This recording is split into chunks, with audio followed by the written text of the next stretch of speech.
I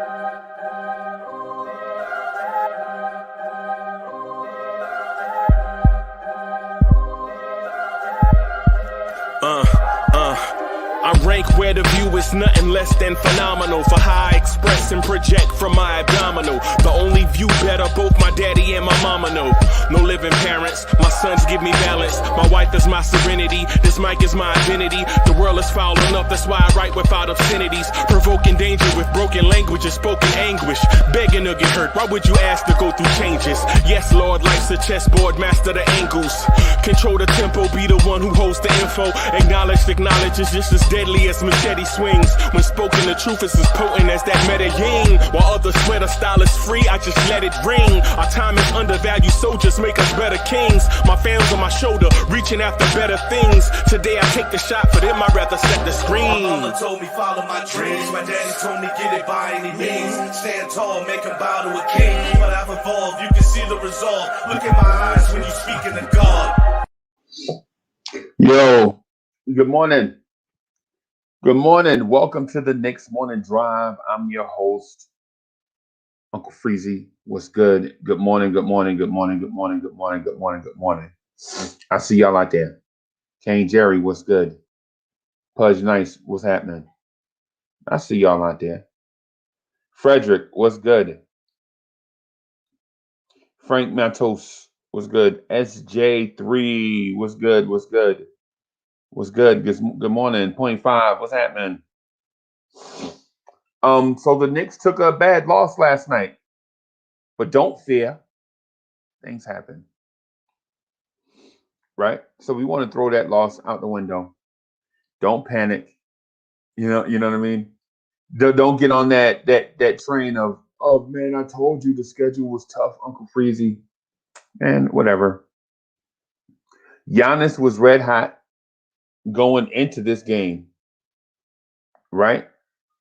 Giannis was red hot going into this game, and they had an unbelievable performance from their bench. Unbelievable performance from their bench. Don't fear, things happen. If we had that unbelievable performance from our bench, maybe we are victorious there. But nah, we ain't worried. We ain't worried, party people. Things happen. You know? Things happen. We ain't worried. You know, it's not. This is not a true indicator of what our season is or what it looks like going forward. Things happen, right? I think. Let me find a stat. I think I saw something, and when I saw it, I was like, "Yep, that lets us know that it would have taken a Herculean effort to beat this team." Where is it? I'm looking for a number. Where is it? How y'all this morning? Anyway, how y'all this morning? So Boston lost last night. The Raptors lost last night. The Magic lost last night. The Bulls lost last night. So we're not in bad company. The Mavericks lost last night. Let's go. Let's go. Yeah, so let's not overreact to this loss. I'm looking for the box score. Right? So we lost 134-101. So what? Right? So what? And where is it? I'm looking for the guys that went 7 for 7 and a guy that went 3 for 3. Where is it? Yeah, okay. Bryn Forbes went 7 for 7 from 3 last night. Okay. And I'm about to get really critical of 2 of y'all favorite players. Oh, ESPN, cut that out. Okay. So Bryn Forbes goes 7 for 7. DJ Augustine goes 3 for 3. And yet, we expect, a team to not blow you out. When the two what do you call them? When the teams to that's what I'm looking for. When a team's two backup facilitators, so to speak, go 10 for 10 from three, you have a problem, right? I mean, they shot 47% from three last night. That didn't concern me, right? Overall, the overall what they shot didn't concern me, right? And maybe I should get in the camera. How about that? Y'all looking at teddy bears? I'm leaning this way. Y'all looking at teddy bears and stuff? Hey, Raphael was good. L. Jordan was good. Jamie Peralta was good. I see y'all. Tone Wu was good. Yeah, so I'm not overly concerned about the outcome of last night's game. I'm not even overly concerned about the few upcoming games. And the reason why is because this team was at full strength and we were down a couple of players and a couple of players that were playing hurt. Right? So we were down a couple of players and they were healthy. I tell you what though, Milwaukee, you got your rocks off. I can't wait to see y'all when we healthy. Right? I ain't talking about no trade. I ain't talking about no trade, no nothing like that. I'm talking about just straight up when our team is healthy versus Milwaukee when they healthy. Bucks. Okay. So we didn't have one of our catalysts, but y'all did. Okay, I see you. And I'm not gonna say I'm not gonna point to Julius Randle having a bad game because I think Milwaukee schemed to that. I think they schemed to that, right? The reason why Julius Randle had a bad game is because Milwaukee played good defense. They frustrated us. Roll Brown was good. So I'm a tad bit fired up against for this Milwaukee loss. At the same time, at the same time, I'm fired up because we put up. It wasn't a decent fight. I ain't gonna say that, but you see with what not having Mitchell Robinson and Derrick Rose does to our team offensively and defensively, right? So I was one to say, hey man, Mitch don't do what does Mitch do for us? Now I see. Now my eyes have been opened. Right? I was one like, well, what does Derrick Rose really bring to us? Now I see. Okay. Matter of fact, now I see. Okay. Now I see. I'm impressed by RJ Barrett, y'all. I'm impressed by RJ Barrett, but I'm not about to start the RJ Barrett hype train.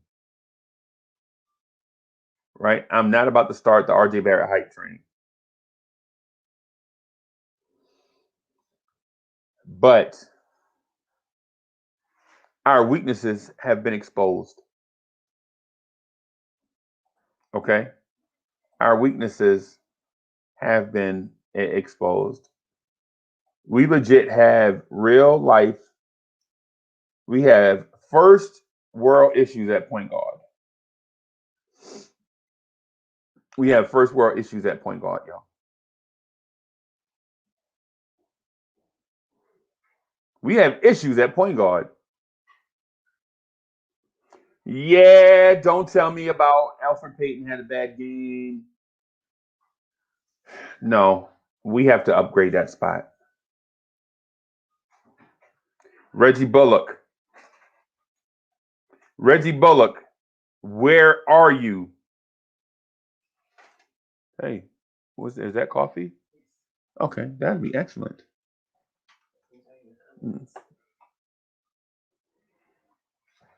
Thank you, y'all. Coffee is good. I won't need this, but I just need coffee and cream in it. I said coffee and cream in a bag. What's going on? Hey, y'all. I'm distracted. I'm distracted by coffee. It happens. Man, they put a lot of stuff in the bag. Don't need your coffee to be that sweet, Uncle Freezy. You just need to knock the edge off right. You just like to taste the coffee, right, Uncle Freezy? Yes. Yes. So let me work my magic. I'm sorry about that crumpling y'all hear in the background. It is so unprofessional. But I never claimed to be a pro. I just claimed to be one of y'all. Right?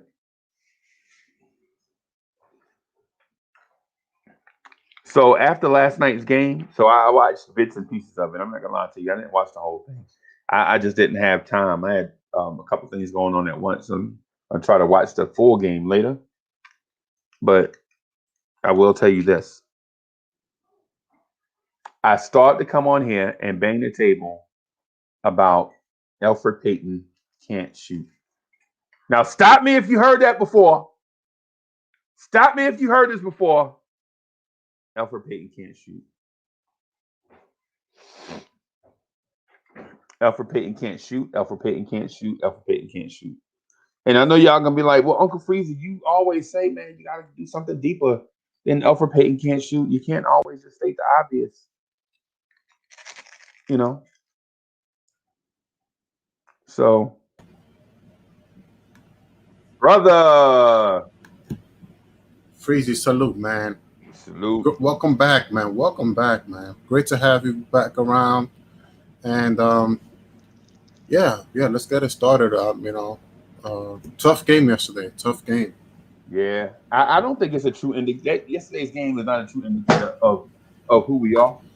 Mm-hmm. I think it was more so an indicator of what we can look like if we don't play at full strength.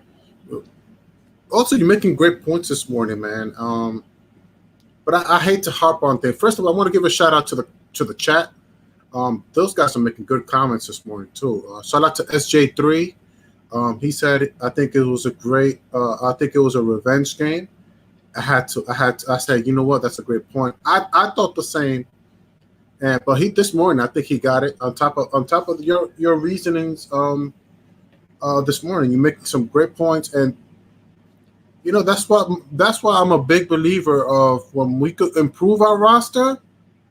I'm very big on jumping on it, and I think you heard me in your shows in the beginning when we first started. You know, not when you first started, but when I first started. You remember when we first started back in October when it was steady doing it late at night? I don't know if everybody could remembers that. Right. But when we first started, man, we would start at 11 o'clock and sometimes go to like 4:30 in the morning. It started a new thing because you started doing that on Sportscaster, and then once you got to YouTube, we just started. The conversations will go on and on and on and on and on, and it's about, okay, your turn to take over, your turn to take over, and everybody just started taking over until we.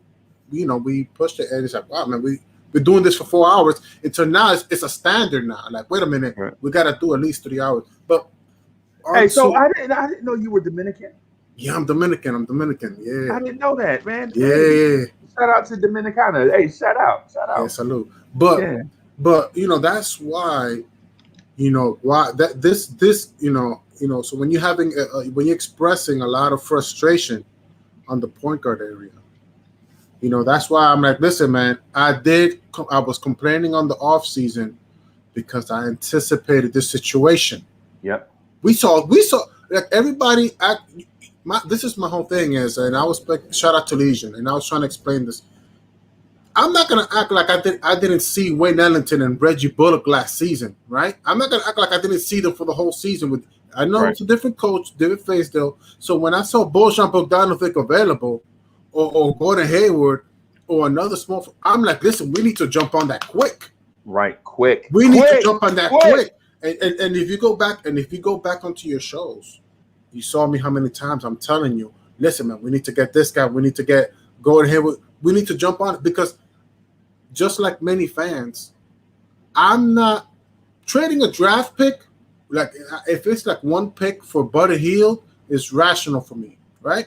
If it's trading one pick, but when you're talking about trading multiple picks, you know how Knicks Nation feels about trading multiple picks. It's like, wait a minute, this is too expensive. We should be focused on the foundation and this, that, and the third. It's harder to do a multiple, but now we're in a position where we have to trade multiple picks to address these flaws so that we can win games because we want to win. We ain't trying to lose no more. We want to win. We're trying to win. Ain't nobody. You can't. And I told this. Shout out to Legion again. I told this to Legion, and shout out to all the people at the panel and at the chat. They're a great group of guys. But I told them, you can't draft an RJ Barrett and try to play this.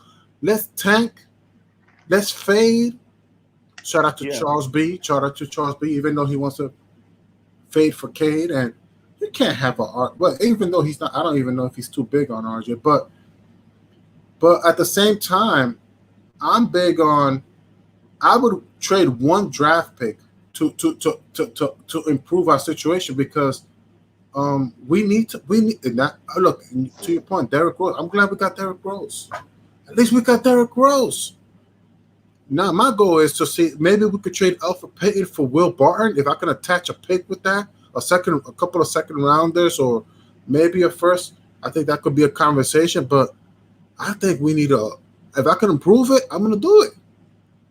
I'm not into trading multiple picks. I'm into trading using a second rounders and one first. That's what I'm willing to do. But we need to, like your point, Freezy, we need to improve. And this is situations like we had a bad season last season, and it wasn't just coaching. You can't. It was everything. You can't just blame everything on Fizdale. Now we're seeing it. You can't blame everything on Fizdale. Look at that point guard situation. It's not pretty. Right. And it was worth fighting for. It was worth being upset about in the offseason. And look at the situation now where it could be dreadful. Well. So the Knicks in one season won 17 games. The next season they won 21 games, right? This season the Knicks are at 19 games with 30 plus games to go. And that's great coaching. Great coaching on top of so in theory, the Knicks can double or have as many wins this season as they had in the previous two seasons combined. In theory now. I'm not saying that it's going to happen. My prediction is 42. I'm going to stand by it because, I said it back in October when we first started doing this. I said it in October. I'm going to stand by it. Whatever. I ain't going to jump ship. I'm not a ship jumper. 42, right? 40, 39, 38, 4. It's bro, at the end of the day, we're winning games. We're over 500. We're a playoff team. That's what that's the context of your argument, of your point. That's where it's at. It's a respectable team. Whether you shoot, if you can hit, great. If you can hit the 42, great. But if you fall down to 39, it's okay too. But to your point, it's the same thing as you said, Julius Randle, which I get a lot of credit for. But I think I gotta give you credit too because you're the first to say, "Hey man, I think Julius Randle." You started off that show saying, "Hey man, I think Julius Randle could be an all-star. He's been improving every season. Right. I think he's an average 25 and 13." Right. 20. You remember when I said 22 and 10 is not easy? You remember we had the show when people were like, "Oh, Julius Randle had empty stats," and I was like, "Dog, there's no such thing as empty." What you forgot to mention was the assist. I think that would have pushed your argument even better. If you ask me my opinion, right? Because you mentioned points and rebounds, and I'm arguing with Joe Madden and Woody Mack, and shout out to those guys. I'm arguing. I forgot who. There's a lot of people at that time. at that time, I was comparing. I said, "Listen, man, I think Julius Randle is going to be a Draymond Green for the Knicks." I'm telling you, because they were even comparing Julius Randle to Enes Kanter at that time. They're like, "Listen, Julius Randle was another Enes Kanter. We've had players like that before." And I'm like, "No, he's not. He's gonna be a Draymond Green." Shout out to Charles Sprewell, the American Dream, where him and I was like, "Listen, man, I'm telling you, there are stretch forwards and there are power forwards who can pass. Julius Randle is going to be one of those guys that can pass." But you did start the whole, I believed he could be an all-star. Like, I agreed with you, but I didn't say that. That wasn't the first, because at that time it was is Julius Randle a selfish player or he's not? And I was saying he's not. He's going to be a Draymond Green. But and if I felt like you would have made a great point, because you said 25 and 12, but you never talked about the assists. And even though if you had doubts, if you would have said, "Listen, man, he had 3 assists. If they improve the roster, I can see 4 or more assists." But I think that would have helped your point. But I think you just looked at the first two. I think part of it was this. Part of it was this. When he was kicking the ball out, to non-shooters. So it's like this human factor, that the human element comes into play. You constantly kick it out to these dudes and they brick. And at some point you're like, well, do I kick it out to them or do I spin into traffic and try to do this myself? And on top of that, to that point, on top of that, I felt like Julius Randle was caught up in the whole Kobe moment. Kobe will shoot the ball against 2 opponents. That doesn't work no more. I'm glad Tibbs fixed that, because he was spinning into double teams, and back in 2000 to 2010, that worked. Melo, Kobe Bryant, that kind of worked. Now it's like, bro, you don't need to do that. You should be kicking the ball out and be the player he is today. So I'm not going to act like those people didn't have a point, but I'm glad he's passing the ball now on double teams, and he's become very efficient at it, getting better at it. What teams are anticipating that. Yeah, and so last year, and so what people don't get is, for one, last year the spacing on the floor was terrible. They tried to run the 1-4 motion set with one guy at the top and 4 across the free throw line. The free throw line extended, and so to start the play, you know what I'm saying? Well, what you do is immediately the 4 ball handlers look to start spacing and have the natural screening and rubbing for each other, so that they can get, mismatches on offense, while the one big that's out goes to the free throw line to screen for whoever, or to the box to screen for whoever, wherever you want to start your play, right? What happened though is cats with low offensive IQ, like Mo Harkless, Kevin Knox, you know what I'm saying, guys like that, they were not getting enough spacing on the floor. So even if you had good intent, it didn't work. And secondly, with that same mindset, once you traded Marcus Morris, who I believe was a detriment to the Knicks, not a positive. I was never on that Marcus Morris should be here long-term deal. I was like, the dude is legit coming here to shine. He's not a leader. Right? He came here to shine. I believe Julius Randle should have been a leader from day one. Right? But when you put, and I'm going to say this, and I know some Knicks fans that get rubbed the wrong way, but so what? Get over it. I believe Marcus Morris is the bad apple type leader that you don't want on a young team. Marcus Morris, in my opinion, is a leader best set on a veteran team that has established strong leadership, where he can be one in a number. But if he's the one guy at the podium and everybody has to follow, you don't want that. Okay. And I thought that's what we were getting last year. That's why we were getting blown out in games. You saw games where the team just flat out didn't show up. The team would get riled up and emotional over mess. You know what I'm saying? Like we'd be losing by 20 and somebody would hard foul one of our players, and now we want to fight. Hey, man, how about bring that energy so we don't get down by 20? Marcus Morris, stop being an idiot. Yeah, where's that energy when the game is even and we need a bucket? Where are you then? But when we down by 20, you're like, don't pick on us. Be tough. That's stupid. Bring energy all throughout the game. Be consistent. And if you're not that guy, get out of the way and let somebody else do it. But the thing is like you remember one thing I learned is the Knicks do advertise players, and there was a huge scandal with the Marcus Morris situation. The Clippers were after him. His agent didn't tell him, and then he signed with the Knicks. So I think the Knicks were advertising him. As soon as they signed him, bro, he was good. He had all green light. He had the biggest green light ever, and so I think eventually we were able to get quickly out of it. Quickly is important to this roster right now. So I think it was important to do that so that we could get quickly because, maybe some other people might disagree, but I think Quickly's role is important to this team because we need somebody that can. You know who else we got out of it though? We got Quickly and Ed Davis. Remember Ed Davis? Oh yeah. Ed Davis was the trade that kept that was the W that kept on winning. Right. Oh boy. Look who about to jump in. Oh, that's a good point. I see what you're saying. Because we traded the 27th pick to trade up and we did the whole 20 Ed Davis, yes. We wound up getting 3 second-round picks out of that. So we got Quickly and 3 second-round picks. Right.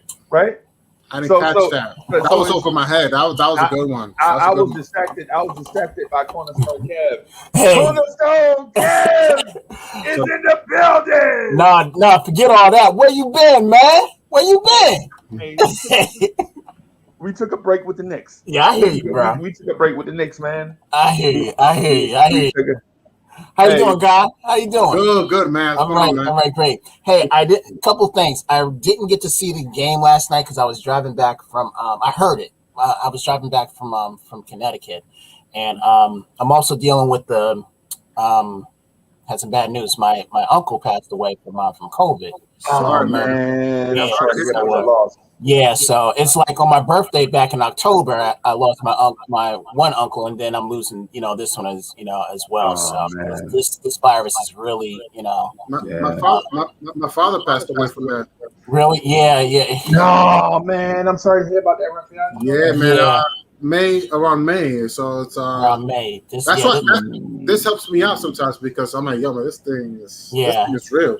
Yeah, and I appreciate everybody in the chat, sending their condolences and everything. Yeah, man. It's man.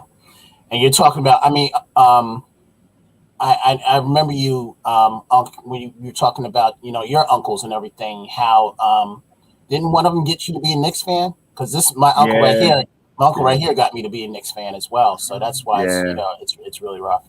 They would be talking, but so how they got me to being a Knicks fan is not like let me draw a parallel. So imagine doing the live stream, right? You on the live stream right now, and I say Cornerstone Kev, Frank Ntilikina is trash. Frank is trash. Frank's trash. And then you like, who you think you talking to, Uncle Freezy? Frank ain't trash. And then the whole time we arguing, a little kid is just like standing right. Just imagine a little kid standing right beside you off camera, right? You know what I'm saying? Listen to all this mess. Yeah, exactly. And so what happens is the little kid is like, tell him, you know what I'm saying? And then the little kid is like, who is Frank Wambachamba? You know what I'm saying? Can't get the names right. You know what I'm saying? Yeah. And so you're like, no, his name ain't Wambachamba, Uncle Freezy. His name is Frank Ntilikina. Can you say Ntilikina? Sure, Wambachamba. You know what I'm saying? So it's like that's how it's like, because when they would argue, they would be in our kitchen. Yeah. They'd be in, or we'd go over and visit them, and they would be legit argue like, we need to start Windmill Field. We and my other uncle would be like, "Windmill Field trash. All you do is foul. You ain't gonna sit the busher. You ain't gonna sit the busher for no Phil Jackson." Yeah, You know what I'm saying? yeah, So, exactly. And those are those moments, where we didn't have cell phones, when we didn't have internet, when we didn't have all we had was a TV and a radio, right. and Radio was yep. yeah, For and us. where we'd be together and everything. So just cherish these moments, man. And when you see your loved one, tell them that you love them and everything. That's all I can really say. Well, about it. I told my dad. Thank God, I told my dad the same words, man. I'm like, really? And it happened by surprise, just like that. In one shot, one day I got that phone call, and I'm like, I thought he was just in the hospital, and he was already gone. But he was already gone. Yeah. But speaking of radio, you met. I like that conversation because I spend my time, sometimes I watch games. Like yesterday's game, I just like listening to Mike Breen and Clyde Frazier talk. It's this thing now, and sometimes, and it goes to the show too. Sometimes I don't really. Sometimes I love the panel, and sometimes I don't really watch the show. Right. Like I just really just put it on, and I put the volume high, and I'm just like listening and playing my PlayStation. Yeah. I just like listening. So shout out to that era of radios because I'm like, man, I've grown to just become a fan of just listening to people talk basketball, listening to radio basketball, TV commentary basketball. I'm like, you know what, man? This is my wave right here. Yeah, absolutely. That's what it's all about. That's what it's all about. Exactly. Right. So when I was riding home yesterday, it seemed like, and I want you guys to tell me, it seemed like Kev, you gotta be more colorful. So first of all, how long was the ride? How long? Well, I was about a good 3 hours. About 3 hours. Okay. Yeah. I left in the morning and then had to come back, last night and everything. And this was all for business and everything. So that was about it. But it seemed like Coach had a game plan that they were going to put a wall in front of Giannis, and then I heard Giannis, passing it out, and they were, who's this guy Ford? I kept hearing this guy. Forbes. Brent Forbes. He was with this. He came out of the Spurs system. Yep. He can shoot, bro. And they have him. They wanted him to be a point guard in San Antonio, right? They had him, Gary Neal. They had a young DeJounte Murray, and all those guys. But Brent Forbes and Gary Neal both went. You thought Emmanuel Quickly likes to shoot. Yeah. Brent Forbes and Gary Neal. Wow. You mean Derek White? I don't know Gary Neal. Gary Neal is older than Brent Forbes and those guys. Wow. Right? But Patty Mills, you mean? No, not Patty Mills. Patty Mills is the Australian point guard, remember? Right. I never heard of Gary Neal. I never heard. Gary Neal was there when the Spurs were winning championships against the Heat. Oh, okay. Yeah, and Brent Forbes was, I think, there at the tail end. Okay. But what my point though was this. So, Brent Forbes, DJ Augustine, who should be a Knick right now, but told the Knicks. That's who I thought when Raphael and I were doing this in October, we were talking about potential point guard options. Yeah. When Alfred Payton was cut, I was like, yo, you know what? They're gonna go out and get a DJ and then draft Killian Hayes in the first round. That's what I thought was gonna happen. And the thing about that is Augustine would have fit right into the starting lineup. Right.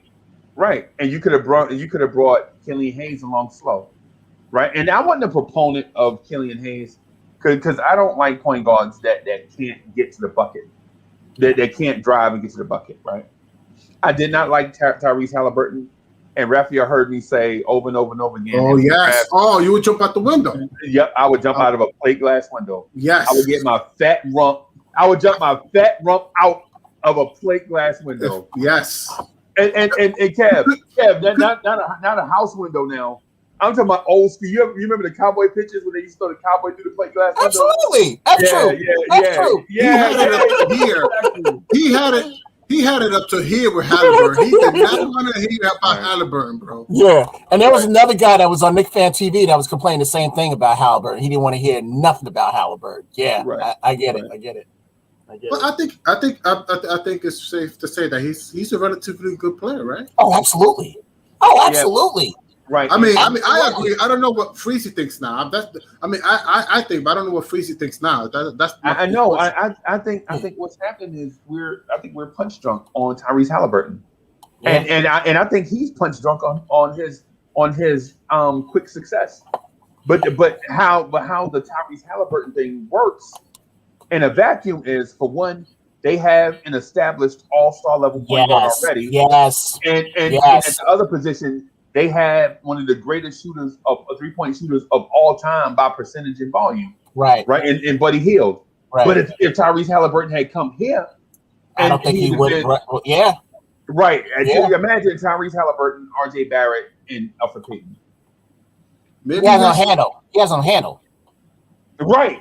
My point is, and then you take Tyrese Halliburton. That means, do you take Emmanuel quickly with the later pick? No, I like the quickly pick. I mean, I'm not crazy about it, but I think he's a good six man for now. I think he's a good 6 man stopgap, whatever you want to call him. He's a good piece to have around because he can shoot the ball, and having Derrick Rose in front of him, I think it's a good. I like those two right there. Yeah. Now, Raphael, the one thing I heard on the broadcast, the guy that this is on, of course, the radio broadcast. I forget his name. I think he's the son of Malone that does the broadcast for us. He was saying that Quickly was doing some stuff when the game was out of hand that he liked, that he was adjusting. Was that the case? Facilitating. Well, yeah. You asking me a question? I was asking. What was the question? If he's working on some stuff. Yeah, he was exactly, because the commentator was saying, and even after in the post game, he was telling the guy that's running the post game, he was telling me that he was liking what Quickly was doing when the game was getting out of hand. He was working on his fundamentals a little bit. So I was asking if you saw anything. I did notice that. I did notice that because I did notice some kind of improvements. He was knocking down threes, and also I think he got hit he's getting hit and he's knocking down the 3-point. Okay. And also a floater. I mean, I can't remember right now because I like listening. Remember now I'm into that listening tip. Like I'm kind of like, I watch it, but I'm not. I'd rather let me let them keep talking about the game, and I really enjoy the listening of the game. Okay. It's like an art now for me now. It's like I think Raiders gonna come back soon. I feel like it's gonna make a strong. Well, this is good too. YouTube listening. This is my thing too. Like this morning drive, like I really like. This is like just turn it on and get hyped. Right. When you think Knicks morning drive, you should be thinking energy and getting hyped. This is how you start today, party people. You start today by getting up. I think putting one foot in front of the other, but with energy. Right. Exactly. Let's go. Absolutely. And this is what I was missing. Let's go. I wouldn't be upset if you spread this channel to other platform that's where I can listen to this in like in an app, and I can just listen to this app sometimes, because sometimes you could just like listen to it like a radio, like a radio app. You click on the radio app, I get to listen to my morning draft on the app. Because sometimes you're surfing through the phone, but I kind of want to keep listening to the morning drive on the app. That's like a radio. That's an app. It's like a radio. I'm working on it. So I'm working on that.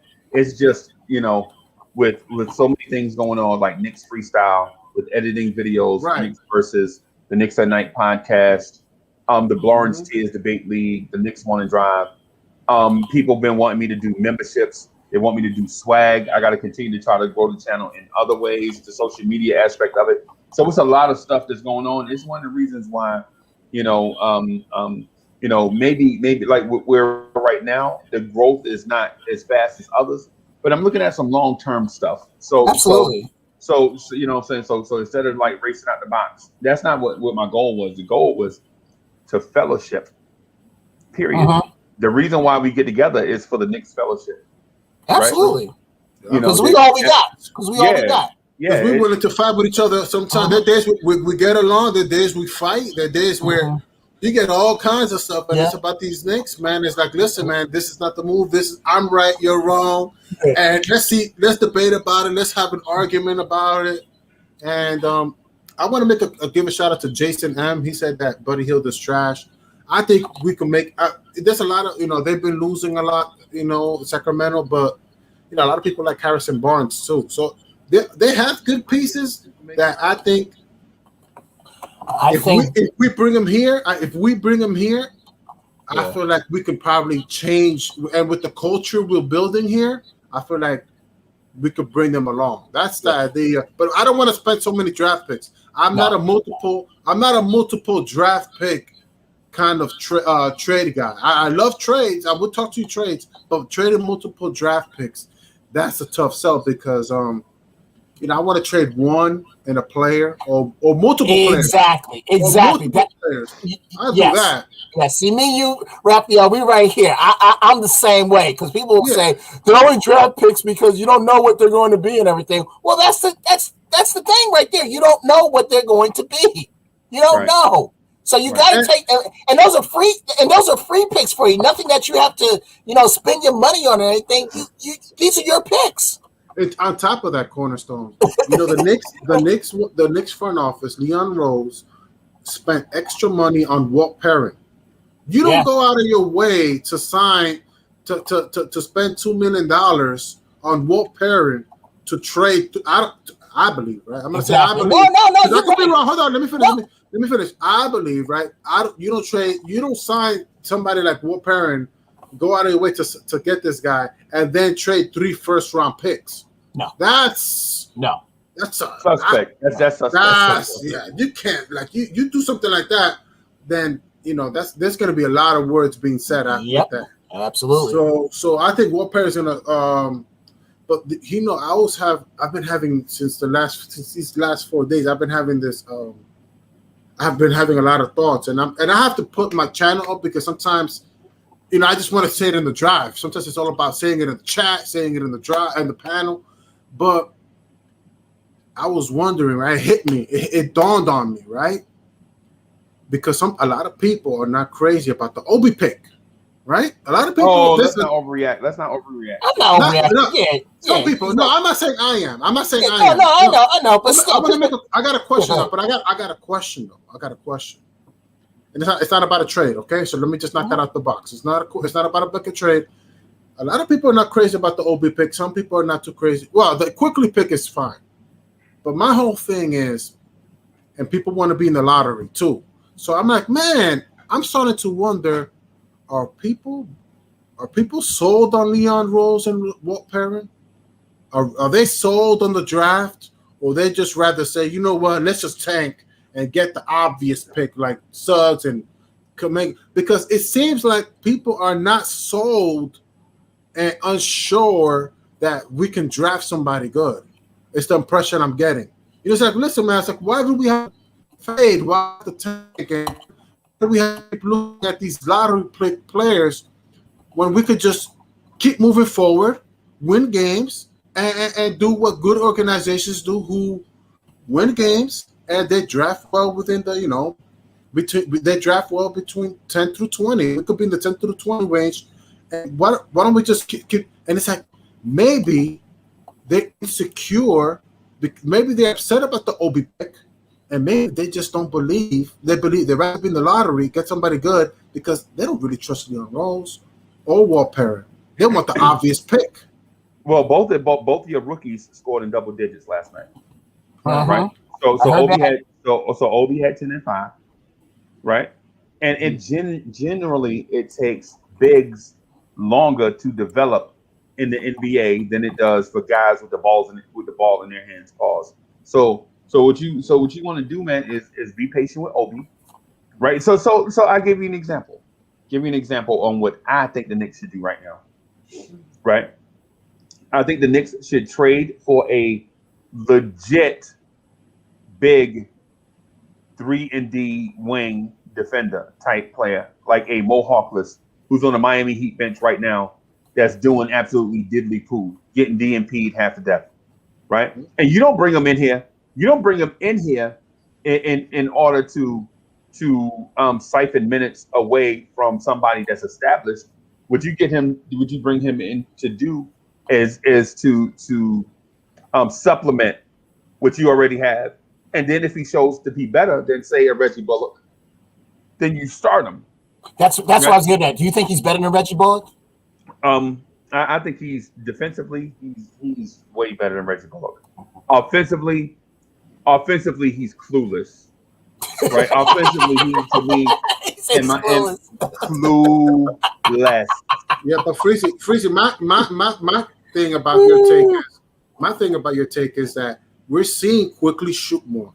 We're seeing guards, Alec Burks shoot a lot. I think even Reggie Bullock. I think Tibbs is looking for shooters. Wait, but let me finish on the Mo Harkless thing. Okay. And so because I knew that people were not going to like the Mo Harkless thing because of what happened last year, and they don't like Mo Harkless because they feel like, oh, Mo Harkless brings you nothing, right? But Mo Harkless on a playoff team is a different Mo Harkless than a Mo Harkless on a team that needs Mo Harkless to be a franchise player. We don't need Mo Harkless because last year we were trying to figure some stuff out. Can Mo Harkless help this franchise or whatever? I'm like, and last year he didn't look, and to start him over Kevin Knox was criminal. Oh, absolutely. Year, right? Oh, absolutely. Right. But now you bring him in. Now you don't force undersized Reggie Bullock, undersized Alec Burke to play the 3 position. Right. Now they can guard guards. Right. Now you can get Reggie Bullock on point guards and switched up on point guards and shooting guards. And now you can get Mo Harkless switched up on shooting guards, small forwards, and power forwards. What that does is it creates you the situation where you're going to get 0 on offense, but defensively you won't give up those 8-0 runs, those 11-0 runs. You know what I'm saying? Those 7-0 runs that kills a team that struggles offensively, right? You bring in a Mo Harkless, like a Mo Harkless next to RJ Barrett. Man, listen, I know Mo Harkless can't shoot, right? But what I'm saying is you give Mo Harkless you give RJ Barrett a break from guarding Kawhi Leonard by putting a Mo Harkless on the floor, right? You give RJ Barrett a break from guarding Giannis, right? And so they don't start at the same position, but I'm talking about during switches and mismatches.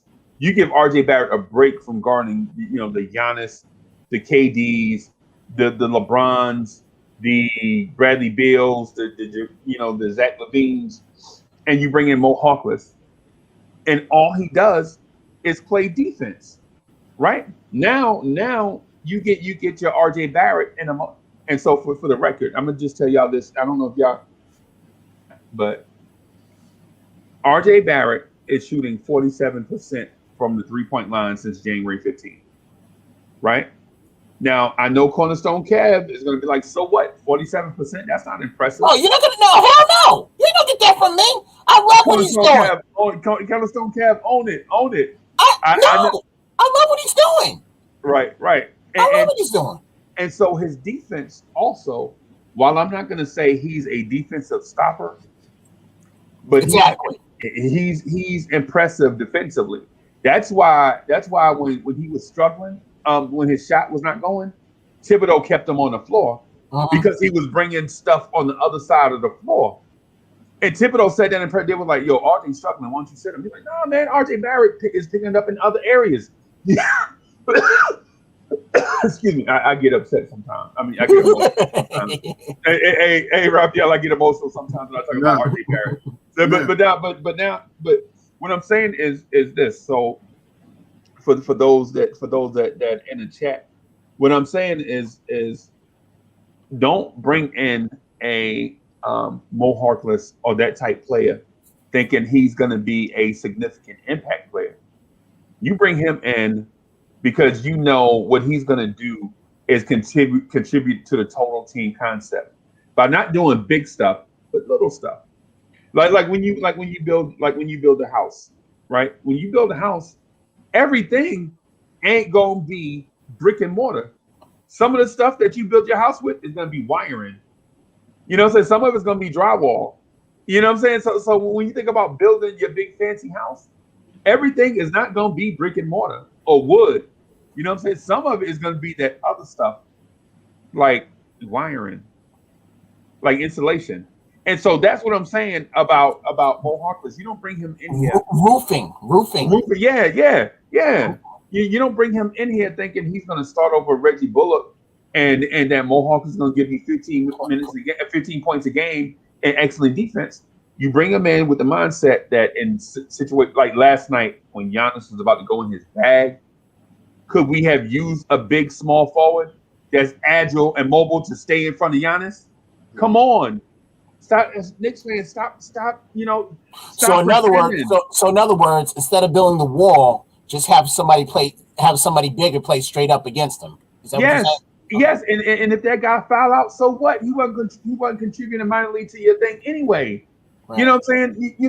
And so Frederick says PJ Tucker over Mo Harkless. Man, listen, PJ Tucker is going to be expensive. Mo Harkless is not expensive. You could legit. I think you could do Mo Harkless for Austin Rivers right now.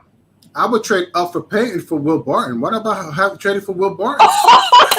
See, Raphael, again, we're right here. I've been clamming for Will Barton.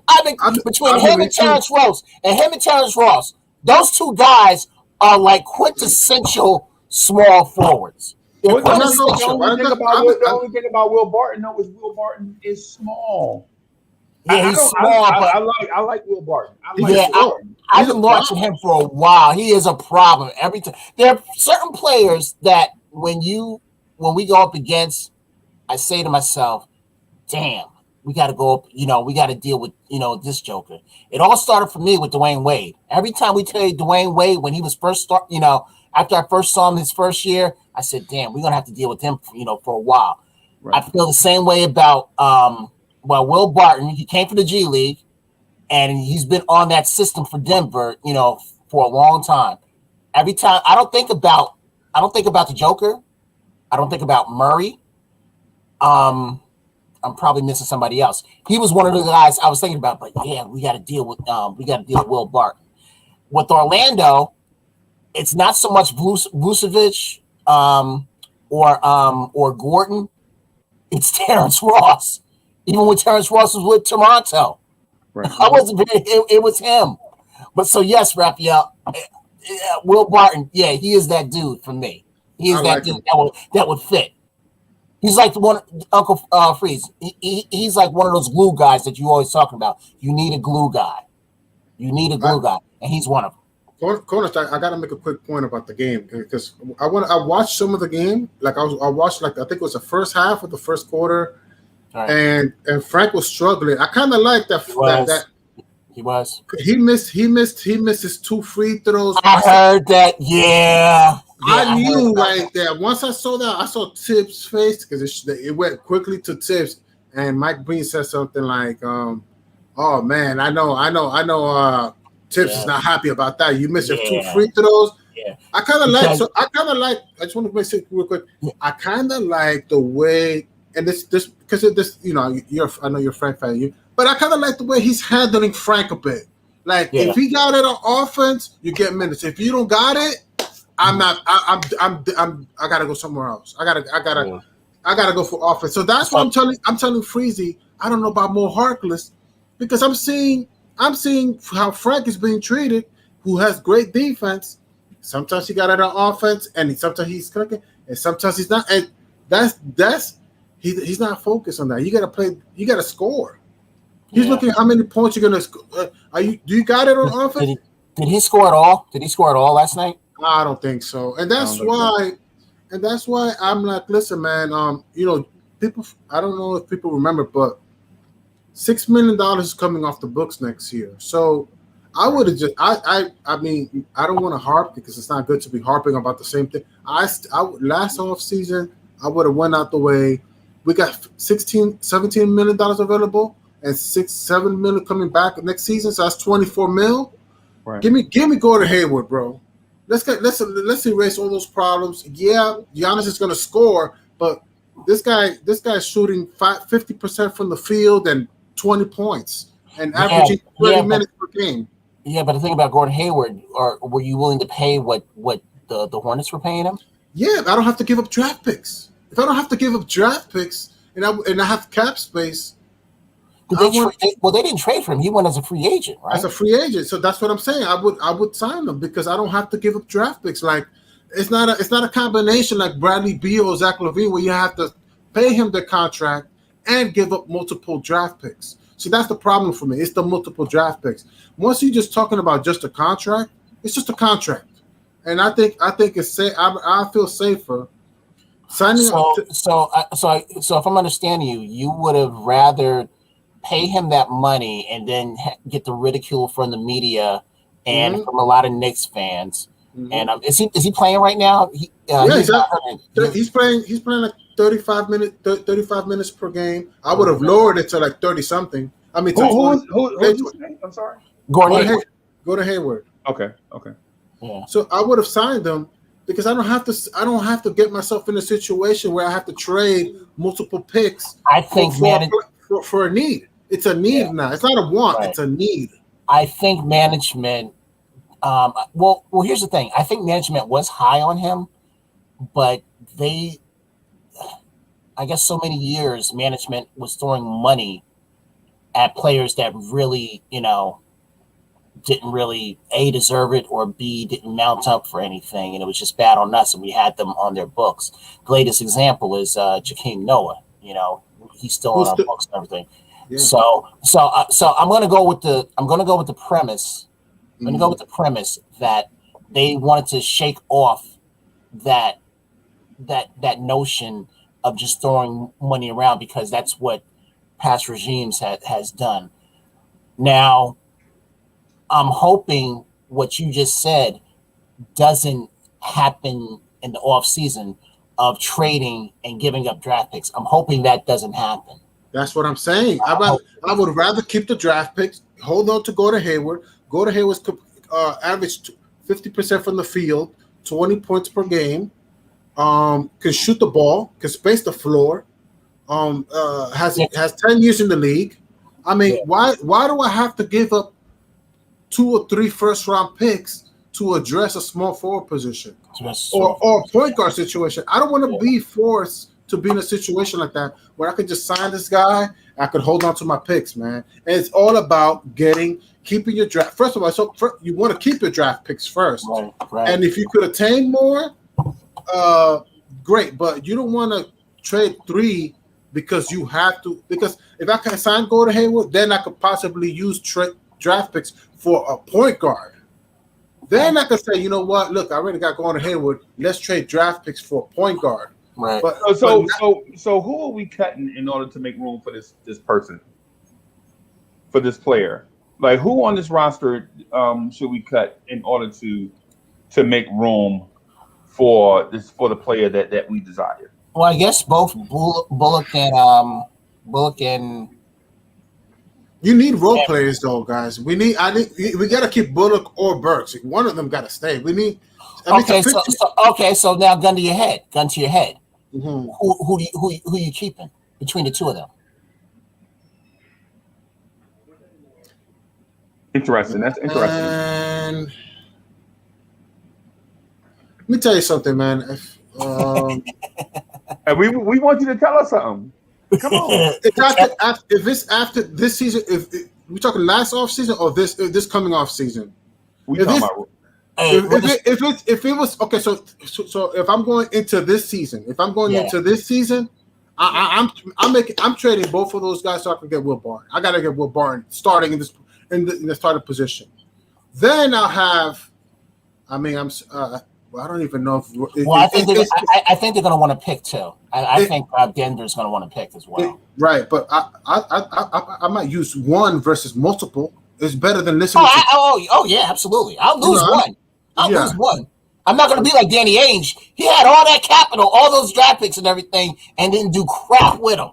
But you got to be careful with Danny Ainge. You got to be careful with a person like Danny Ainge. Danny Ainge could bring those players up from the G League, and before you know it, they start tearing up the whole league. Yeah. So a player like Danny Ainge, everybody thinks they're stupid. He'll show you why he's still in this league for so many years. So I don't try to criticize Danny Ainge too much because not too much. Yeah, I'll criticize him. I don't care. I'm scared of Danny Ainge. It's not about scared. It's about Danny Ainge showing you that he's much smarter than people perceive. I think the one thing he didn't do, and he should have had done, in my opinion, is pull the trigger on the trade for Evan Turner. If they had done that, gave away all those picks instead of drafting all of Aaron Nesmith and all these random guys. I like Aaron Nesmith. I like him. I like Nesmith too. But I like Evan Turner better right now. Right? Hey, Todd Barbie, what's good? Shot Low is in the building. Block 53 was good. B from Jersey. Was good.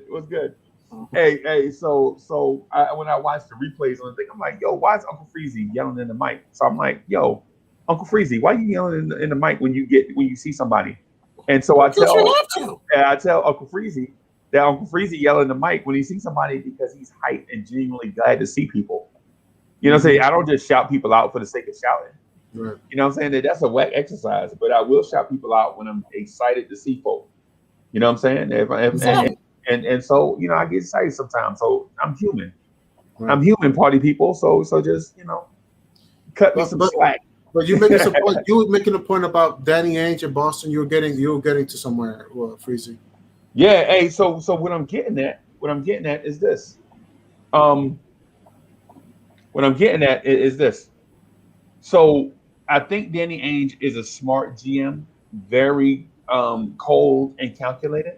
Mm-hmm. Right. At the same time, what I think we should realize too with Danny Ainge is sometimes it's the difference between, and I said this yesterday, it's the difference between being a saver and a hoarder, right?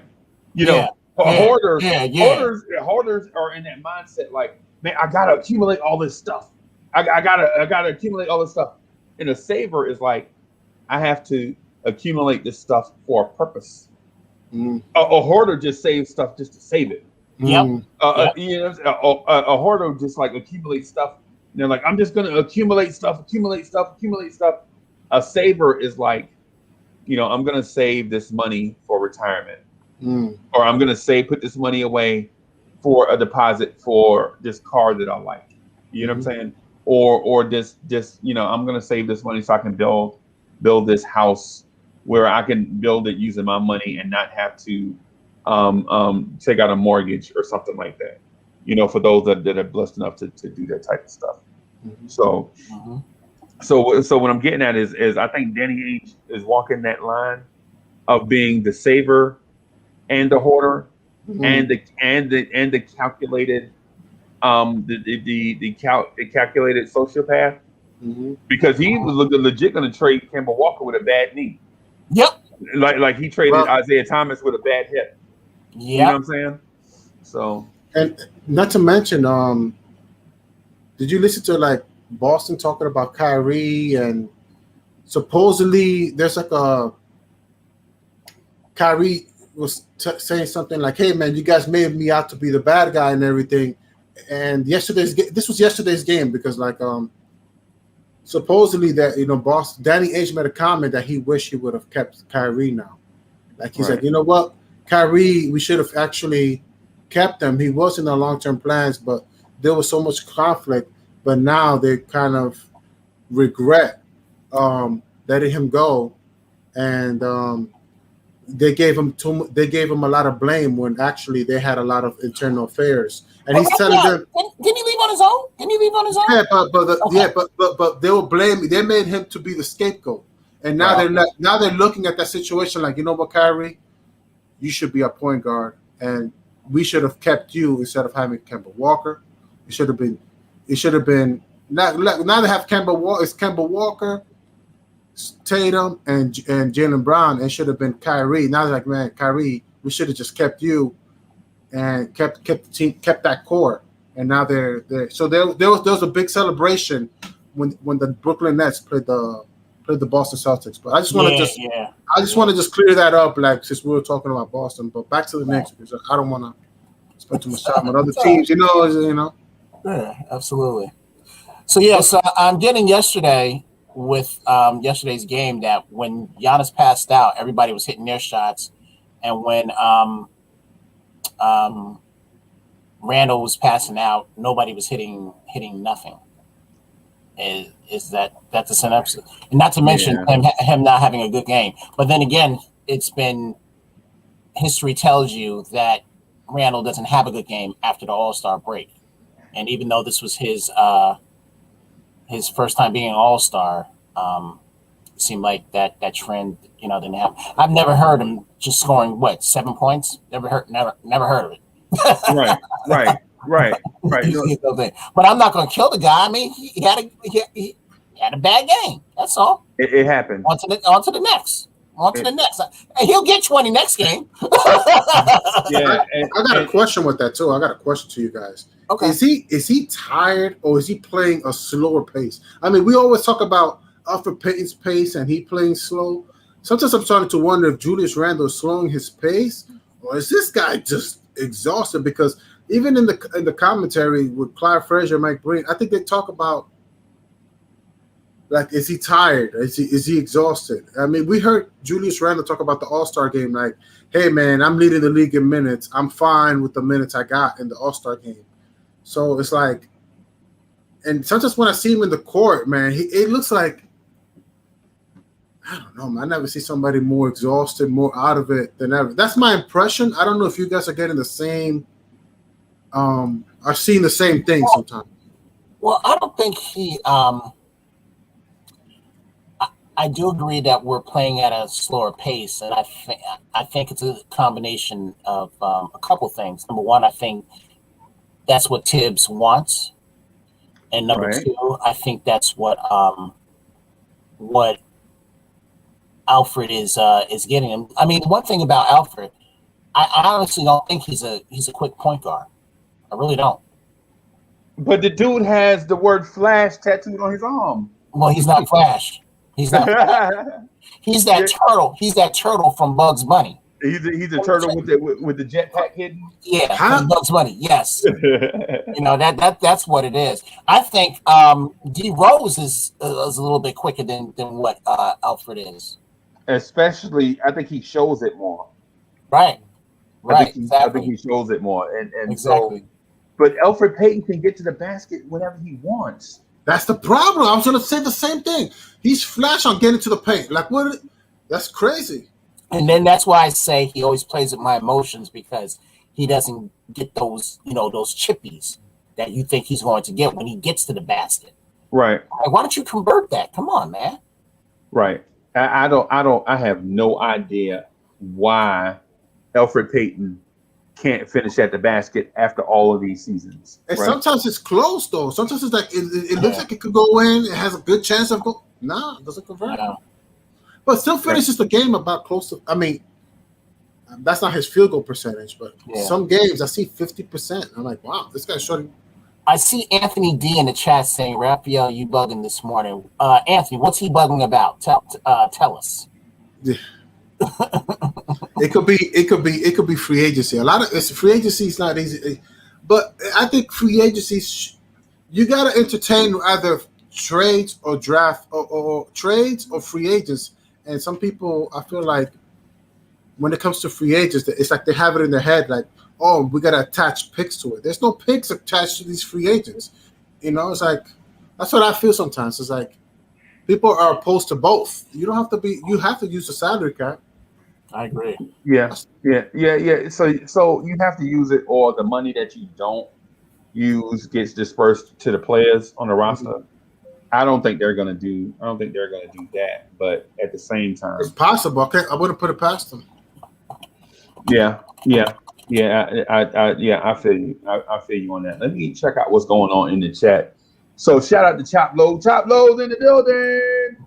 Anthony D was good. Mm. Yeah, Anthony D is our guy, man. Love some Anthony D coming on, man. Anthony D is like the dude that when he say something to you, he like sobers you in the moment, like got you thinking, like, man, wow. Okay, so This he was dude talking is- about free agency. Right. Yeah, okay. Right. Well, the easy thing that a lot of people say is there's a problem and they just don't want to solve it. Don't want to solve the problem doesn't fix the problem. Like you gotta fix it. Like we want to win games. I mean, I want to win games. So Absolutely. I want to win games, and I don't want to trade draft picks. I don't want to trade multiple. Now, if I could get a Will Barton, okay, I'm quiet. I won't talk again. Yeah, that's fine. And it's funny because Sim on Nothing But Knicks, he agrees with me the same way. He's more high on Terrence Ross than he is on Barton and everything. Really, Terrence Ross? Yeah, Sim loves Terrence Ross. He said if he hey, how you like the new background? How you like? I love it. I love it.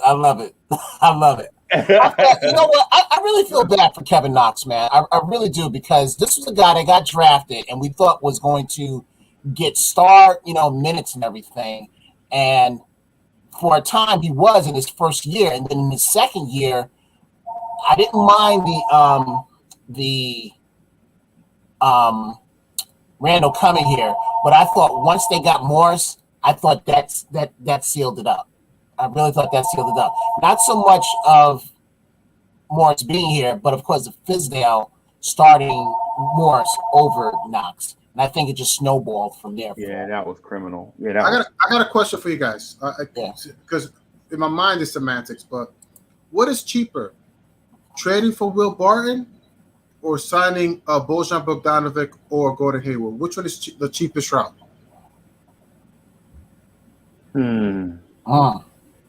Oh, jeez. So you're gonna do like me? Okay. How many picks we talking about? No, I said I think Will Barton is one pick, right? Will Barton is one first rounder. I think Terrence Ross is a first rounder. Which one is cheaper, to trade for them, or to sign Bojan Bogdanovic, or to sign Gordon Hayward? Which of the three is the better solution and the cheaper? I'm not for sure, man.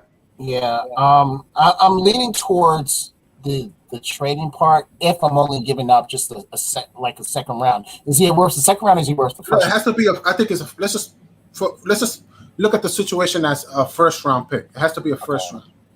A first round pick. If it's mine, in other words, not Dallas's, I'm treasuring that Dallas pick. I'm treasuring that Dallas. So if it's my pick, Ralph.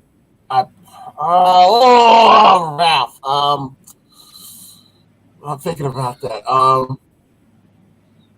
I do it. I do it. I do our first round. I do our first round. For Will Barton? Yeah, first round and wow, y'all really like Will Barton. Yeah, I do. I do. Because you see how he fits in with that system.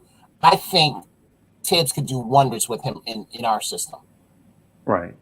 I think he would. And then you wouldn't have to worry about that small forward position, starting. Right. That's true. You have to worry about it. It's like this. We look at the starting lineup and it's like, all right, so we gotta work with Peyton and we have to work with Bullock.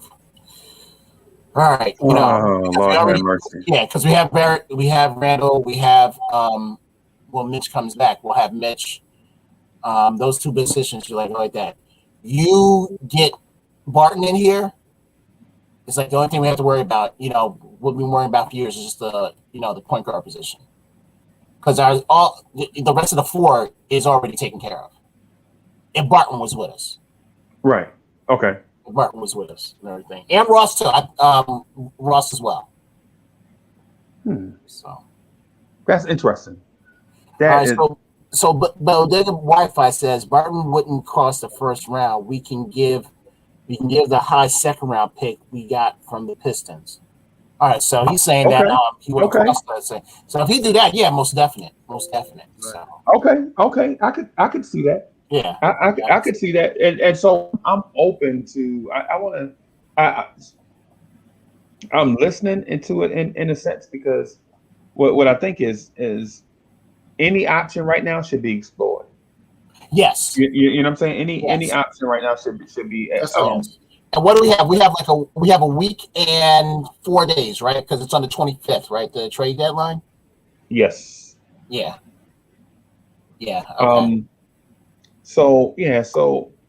Um. Any option I think should be explored, especially if we can upgrade the roster on the cheap. Yep. On the Um. cheap. Um. On the cheap. On the cheap. Yeah. So I think we should explore all options. I do believe though. I do believe we need a bigger wing, right? Trevor Ariza type wing, right? And I know y'all like I know I'm getting killed in the chat. People like Uncle Freezy, why you want all these big dudes that can't do that? Hey man, what we need to do is find some guys that we can legit get the pounding off of Julius Randle and RJ Barrett. It's as simple as that. Get some guys that can take the pounding away from RJ Barrett and Julius Randle, right? Get a defensive stopper in here, Yeah. right? Yep. You don't have to go out and listen. You don't have to go out and set the market, but what you could do is go get a guy like a Glenn Robinson III. Ooh. He's a free agent right now. Yeah. He's a free agent right now. You could just sign him. Yeah. Hey. Here's another guy. Bodega Wi-Fi just popped it up, and I've been high on this guy too. He's another one of those guys. Like, damn, we got to deal with this guy as well. Kelly Oubre. Kelly Oubre, right? Freezy liked them. Freezy, you liked them in the off. Yeah. Right. I liked his attitude and what he brings to the table. Yes. But I don't want to pay anything. Okay, so the thing is, I don't want to pay. But I don't want to pay like premium prices for guys, right? So what about an Evan Turner? Are y'all open to bringing in an Evan Turner? No. So party people, can I interest y'all in Evan Turner? No, right? Okay. No. What about a CJ Miles or Kyle Korver? He got signed already. Somebody just signed Kyle Korver. I forgot what team it is. Oh, really? Yeah, Okay. he got signed. CJ Miles might. Right, and so we're just talking about somebody bringing in somebody who they're not going to be a difference maker in the aspect of changing your franchise forever, but we're talking about somebody who can A role player. How about a Kent Bazemore? I like Kent You Bazemore. know, I like Kent Bazemore. I do, because he has that. He's one guy that has that drive, and I believe if he stays with Golden State, he's going to be integral with them coming off the bench. He was giving it to the Knicks too. Oh, absolutely. He was listening to him. I'm like, yo, yes. He was giving it to us while he was with Atlanta. Right, and so I'm appealing to the virtual chat. How do y'all feel about us going after a Derrick Jones Jr.? Nice. Or Gerald Green, right? So what I'm saying is to the chat is we don't want to. I'm not having the same conversation over and over and over. Like me and Raphael established this thing way back, and I told him, like, look, we'll talk about some stuff, but we ain't gonna say Alfred Payton can't shoot for 4 straight hours. That ain't no. So the thing is we understand that we probably need, you know what I'm saying, some help. You know what I'm saying? Some help, and we want to do it for the cheap. So why do like the wild trade scenarios when we give up a first round pick when we can just go sign the guy that's a free agent right now, right? How do y'all feel about both of y'all? What do y'all feel about Collins? Which Collins? Collins from Atlanta. For Portland or Atlanta? Okay. Atlanta. We got Obi and Randall. I mean, I'm not getting into that situation. Yeah. I'm already, conflicted about his minutes. I'm surprised. I don't want to get into the Obi conversation where he's not. Mitch Roberts hurt. Yeah. Um, So you want him? So you want him and Randall on the floor at the same time? Then? Well, he's mentioned because Tibbs mentioned small ball. If he didn't say small ball rotation, then I'm like, okay, great. But he mentioned in the podium about small ball, so I was like, oh, okay, great. We're gonna see a lot of Obi, and you haven't seen it yet. They got my hypes up, and I didn't see nothing. It's like he'll say one thing and then do and totally go the other way. That's the only thing that bothers me. It was right, but it was just before the All-Star game. So remember, it was just before the All-Star game. And now, look, Freezy just said that Obi went 10-5. So I didn't even look at the stat sheet for him because I wasn't even anticipating. Right. I wasn't anticipating him getting minutes like that. I was like, what? 10-5. Okay. How much? I don't know if y'all know the answer to this. How much more time is Mitch out for? 3 more weeks. He's not doing anything right now. Right, so he's not doing anything at the moment. So here's one that I'm going to throw out, and I think it's attainable. It's 3 players. Josh Richardson.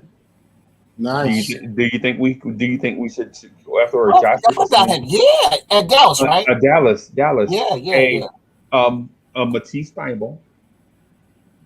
Yes. Down in Philly, right? They like Matisse Thybulle with Philadelphia. They drafted him, man. He's almost like a popular house. You know how they are. Just when they draft, we drafted him. We want to hold on to our draft picks. You know, it's the same here. So Ralph, you won't see a trade for Austin Rivers for him, right? So I could see Austin Rivers in Philadelphia. I could see that.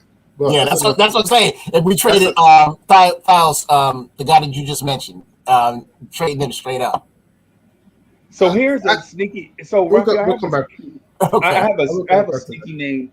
I have a sneaky name for you, and it's because I'm researching. You know what I'm saying? You know me. I don't like throwing out weird topics and not at least trying to address it with a solution. Mm-hmm. Right. So here's a name for you. David Nwaba from the Houston Rockets. You know he's a perimeter lockdown defender.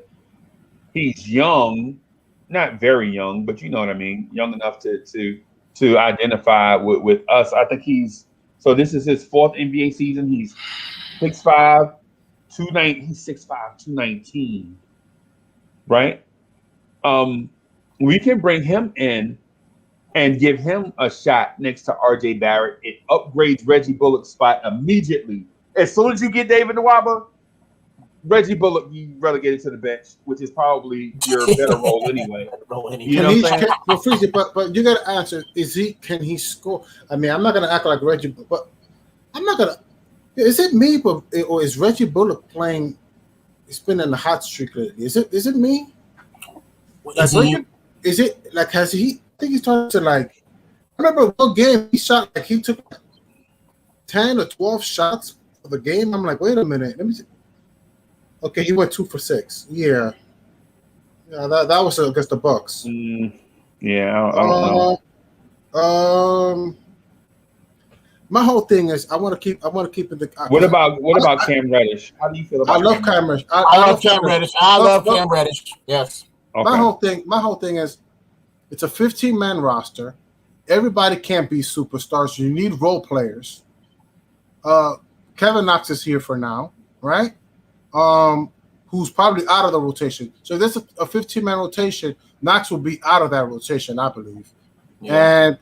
And then you need a starting small forward and a backup small forward. So my starting small forward, I would prefer for it to be Will Barton. And if my backup, I would be okay with Reggie Bullock as being the backup, and then Kevin Knox possibly taking minutes from Bullock or Barton if they get injured, or if they're not playing good, or if or if the game is, or if Tibbs and Kenny Payne are simplifying Kevin Knox's game enough where he could be getting more minutes, is what I'm saying.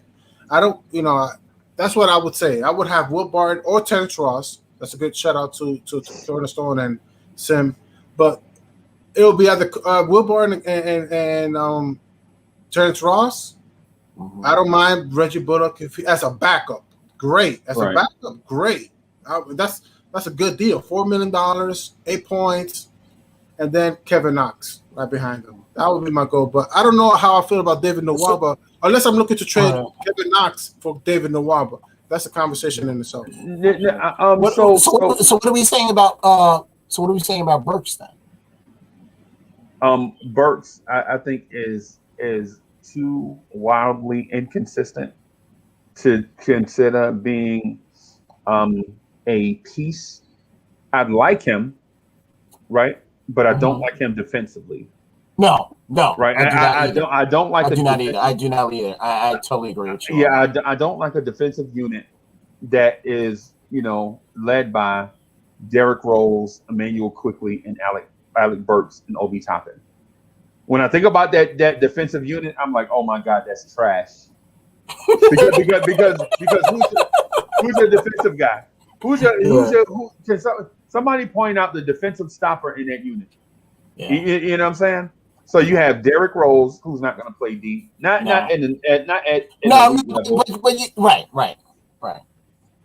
And so let me shout out to Danny Landis. Danny Landis is in the building, ladies and gentlemen. Yeah. And one more guy, moves and stuff, keeps complaining. He says, which player are you trading to make a move with? Or so he's asking, which Knick are we going to trade? I mean, no, you can be creative. A draft pick, a first-round pick, and a player. Player. We just don't know which player that is. I mean, Burks. I mean, it's got to make sense. It's got to make sense. What about Burks in the first rounder? Burks in the first rounder for Burks in the first round.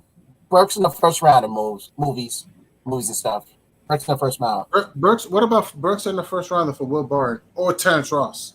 Oh my God! Look who showed up on the broadcast. I'm just looking at it. Hey, you got your glasses on. Yes. Hey, this is the new version. I have for those of y'all in the chat, hey, listen, when y'all get older, y'all gonna understand the struggles Uncle Freezy go through with the vision, man. It's look, once you get to a certain age, no matter who you are, like I used to have eyes like a hawk. Hey, man. Hey, I'm with you. Yeah. I'm with you. I have them everywhere. That's what 50 did to me. Right. I could.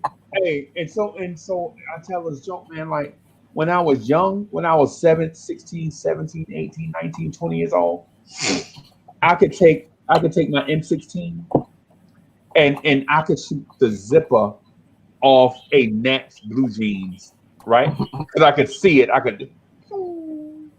You know what I'm saying? But when I started getting in my late 40s, I was like, yo, where is that net? You know what I'm saying? And so when you get to a certain age, man, it don't matter, man. It don't matter. It don't matter. It don't mean you're not the same person that you used to use. Physically, you're not the same person. You have more experience and wisdom, right? You can have an antique car. If you want to still make it go, you're still going to have to replace some of those parts. Yep. It just happens. It happens. It happens, man. You can't beat the clock. Clock. Father Time is undefeated. Yeah.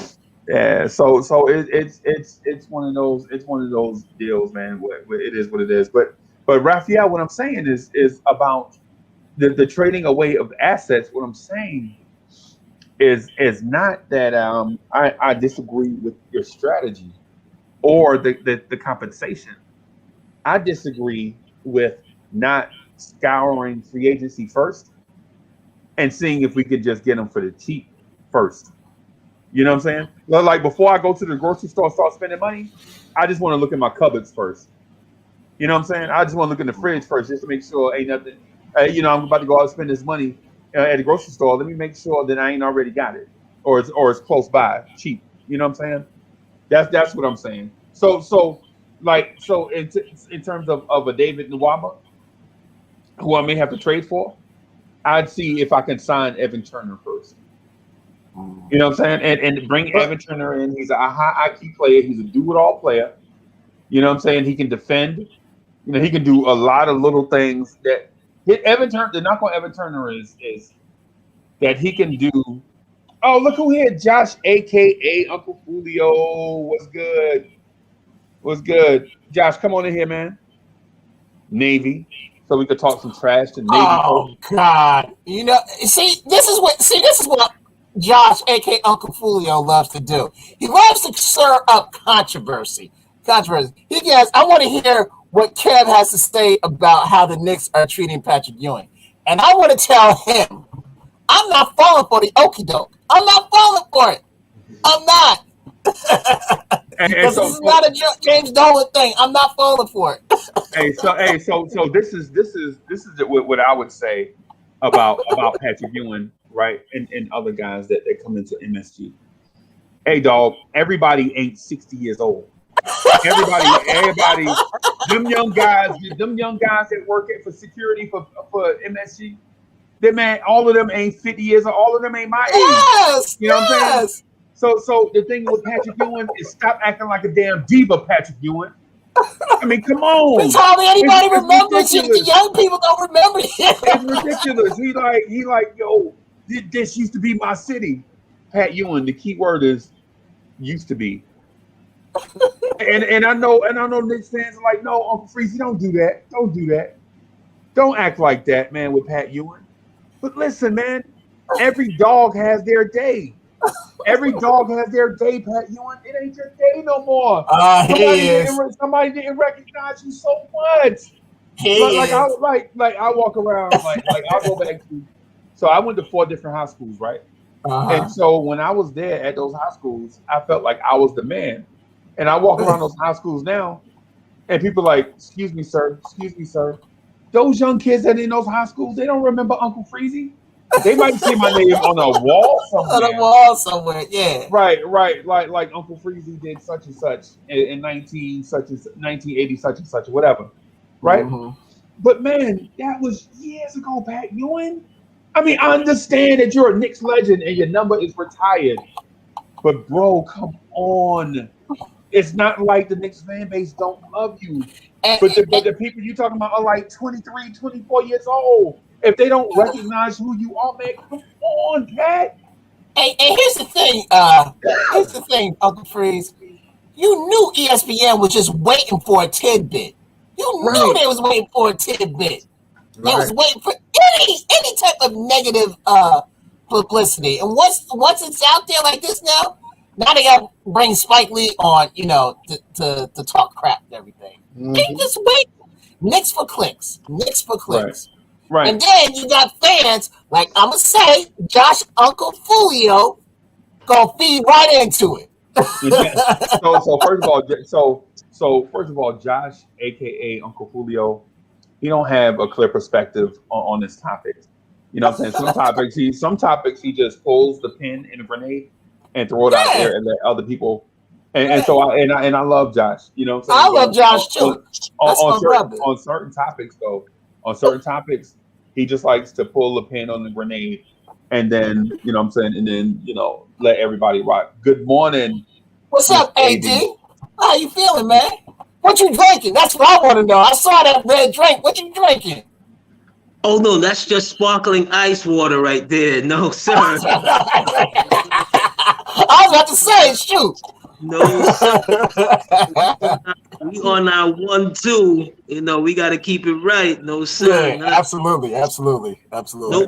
No pink juice right now. We good. We're gonna stay down for 4:00, right? Yes, that's happy hour time. It's too early. Happy hour time. I can dig it. Right. I can dig it. And so I'm sorry, AD. What I want to say is I didn't want to sound too disrespectful to Patrick Ewing, right? Because I love Patrick Ewing, and he's a saint in our eyes in terms of the way he handled himself as a Knick and all that stuff. But what I'm saying to you, Patrick Ewing, for the love of Mike, man, so security stopped you in an era where there are a lot of things going on in the world, and you think security is stopping you because you're just some random guy. They're stopping you, Pat Ewan, because they have to. Security has to do their job. Why are you mad at security now? Can the Knicks do a better job of plastering your face all over the place in there, in homage to you as an all time great? Yes, yes, they can. Hey guys, I'll be Right? right back. I'll be right back. Okay. But what I'm saying to Pat Ewan is Pat, come on, man. These are difficult times for everybody. You know, so these are difficult times for everybody, Pat. Now, what if they say, oh man, that guy looks like Pat Ewan. It's not Pat Ewan, and then something happens to everybody in the building. You know what I'm saying? I mean, come on, Pat. Come on. Some of this stuff is too petty. Like the old the high schools that I went to, back in the '80s or whatever, and I walk through there. I'm not offended that people don't recognize me, man. No, man. It's not that. Even though I felt like I was something then, but it's 2021. You talking about 30 plus years ago, Pat, when I was walking those halls. Those kids don't recognize me. The teachers are probably retired. You know what I'm saying? It's probably staff at MSG that may recognize you. But come on, man. I mean, That's a good point you're making, because there are kids in schools that used to that I want to say they ran the whole school, and they're like, they know the whole building, like, man, who are so close to that school that they're like, you know. So Patrick Ewing really must feel like, man, this was my building. I used to run Madison Square, like, and that's kind of true. But man, it shows you, like, man, he still feels like this. I feel like it's the after effects of, Well, that. Go ahead. well, because I heard about it yesterday before I hopped on with Freezy a little bit, and there's no bigger Patrick Ewing fan than myself, and so forth. So those days with the Knicks, I live and die with those days. I remember so many in-season games that, like, a human being should not remember those in-season games with Pat. right, But the flip side of this is the other shoe that's gonna fall, and it probably is gonna fall sometime today. You're gonna have Charles Oakley chiming in and jumping on his back and saying, "Well, remember what happened to me a couple of years ago? You didn't rush to my defense." See, right, and you're gonna have the Spike Lees of the world. Remember what happened to me last year? right, You were type silent. You didn't rush to my defense. That was a misunderstanding. If right, anything, we weren't there, obviously, but, and as you guys said, those are young cats that don't readily recognize you because you're not of today's game. You know what I right, mean? You were coming. Whoever you should blame your staffers for right, not having the necessary ID and stuff like that for you to roam freely, because before you go anywhere, in these times, as Freezy said, before you go in these times, you're gonna get checked. There's gonna be yes, man, something. Yeah, there's gonna be, and it's unnecessary. It's something right now that a negative connotation right now that we don't need attached to this season, right, and it looks bad on him, knowing how the feel good is with the team right now and so forth, to throw in his feelings of what happened, a day ago, 2 days ago, whatever, and now you're making it into now a big thing because now it's now a national story. right, I feel, to your point real quick, I feel like ESPN, right? Possibly, right? That they like to, like, if there's because NBA is a lot of ego, right? There's a lot of ego in this, right? There's a lot of, but long story short, you have Spike Lee's ego, Patrick Ewing's ego, Spike Lee, Patrick Ewing, Charles Oakley, like any misunderstanding, like ESPN loves it. Like they just want to jump on it.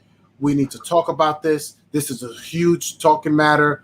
If it's Dolan and if it's Dolan and the fan, if there's a misunderstanding, we need to address that seriously. Like I don't even think this situation with Patrick Ewing is necessarily that big. I mean, so it could be handled behind scenes, but I feel like ESPN just loves to put that in front page and say, "Listen, you guys need to take this serious." I mean, you know what? Technically, this is more of a players' league now.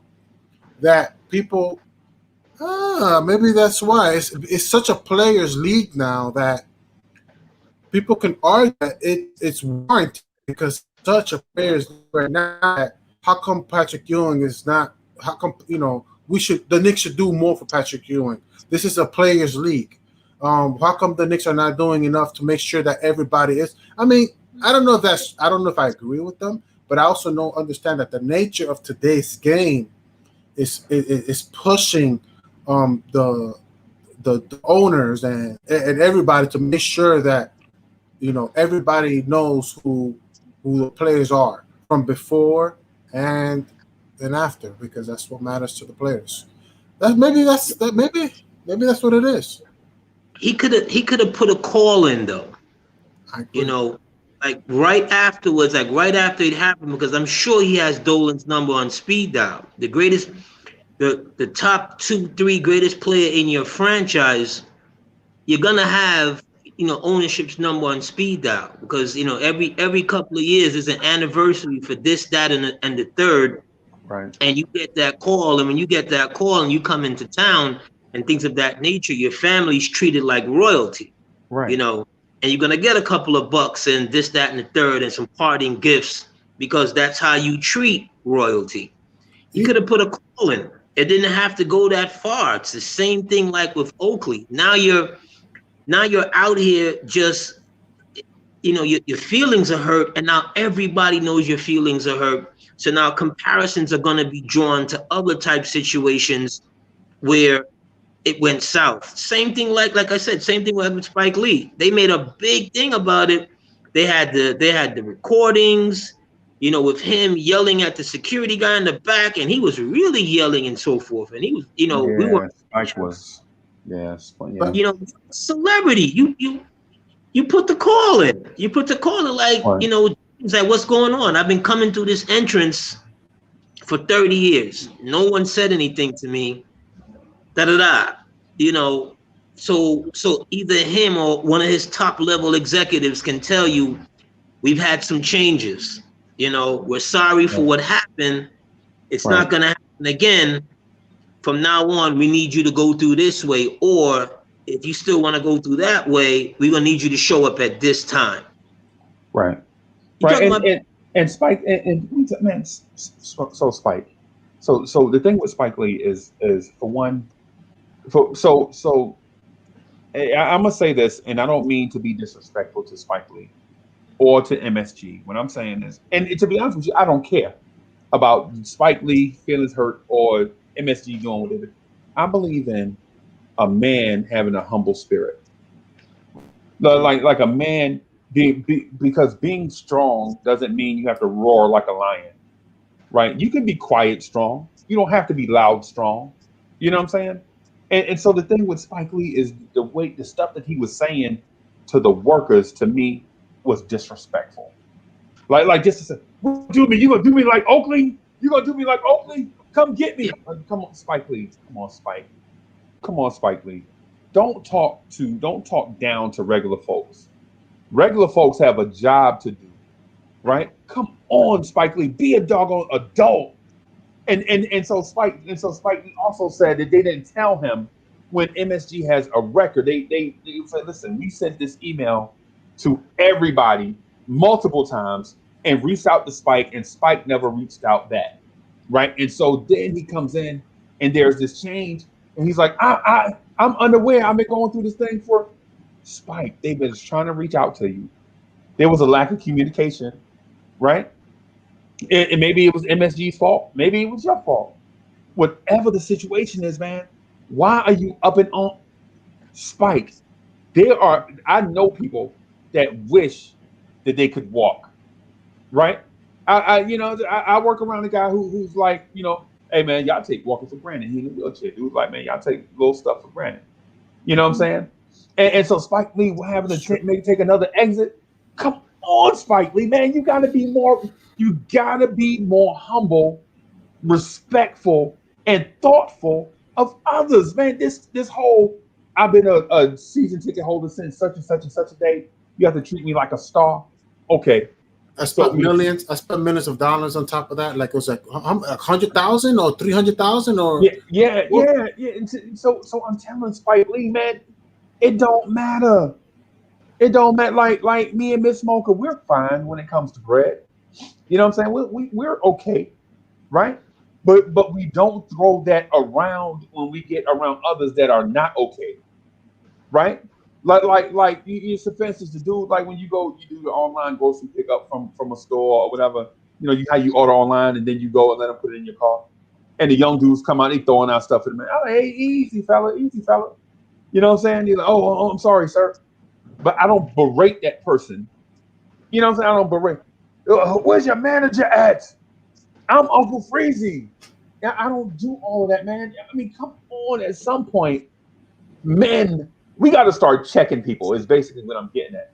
Mm-hmm. Spike Lee, I understand you're a star and a celebrity. I understand, but every time I see Spike Lee, and I love Spike Lee, right? Because I think it takes a certain type person to have a certain level of social awareness, but you can't just be discriminate about your social awareness. I've seen him in person too. Like you legit make movies about social awareness and how people are treated, and then when you get the opportunity for the shoe to be on the other foot, you're just like the guys that you're criticizing. Come on, Spike Lee. Come on, these people are doing their job. Yeah. It happens, and like you said, these people are doing their job, but there's even the most righteous type of celebrity that has some money in their pockets at times will act like, you know, a privileged individual. Right. You know, that's just facts. Like you said, he spent upwards to $300,000 a year, maybe more than that, for season tickets. That's a lot of money. That's a lot of money. That buys you more than, you know, me getting a free ticket into the blue area and eating the lobster rolls. You know, that buys you a lot more than that. That buys you some respect and whatever. But you can get carried away. Look at that Oakley situation that night. Security went up to him first, and it was a couple of them, and they kind of encroached on the situation quickly, but it didn't seem like they were being disrespectful. He threw the first shot. They asked him to leave. Bam, forearm. He hit one guy to the forearm to the face. Another guy, two-handed shot. Right. At the end of the day, they're carrying him out like an old broke Luke Cage. Right.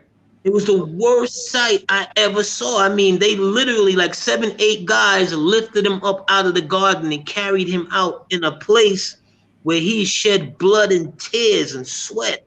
Right. It should have never got there. It should have been, you know, all right, no problem. Behind the scenes. I hate an embarrassing situation. I hate public situations like that. Right. Here's my thing. Okay. I just want to make a quick. I just want to say this. I do believe. Look, believe it or not, I'm starting to now that I'm thinking it more, I can see why Spike Lee's upset, and the relationship with Dolan, right? Because I think there was a huge change. Because remember, this happened 2021 when the situation with Spike Lee. It happened 2020. Soon as Steve Mills got fired and Leon Rose was brought in, it was like around that range where that happened, right? Right. So I think and then you remember the whole Steve Stout is going to be the marketing team, and he's going to be on the court, and I don't know if Leon Rose and company and William West and all those people were comfortable. The new regime, I don't know if the new regime was comfortable with what's it called when somebody gets a lot of when somebody's comfortable doing doing something that they're not supposed to do no more, like, listen, this is a whole new regime. We're not doing things the old way, and maybe it was just mishandled. Um, but I think like before Leon Rose, I think nothing would have ever happened to Spike Lee. And so Spike Lee, I think, was having a tough time adjusting. Like, man, I know you. Why are you making me take this route now? And you switching on me now?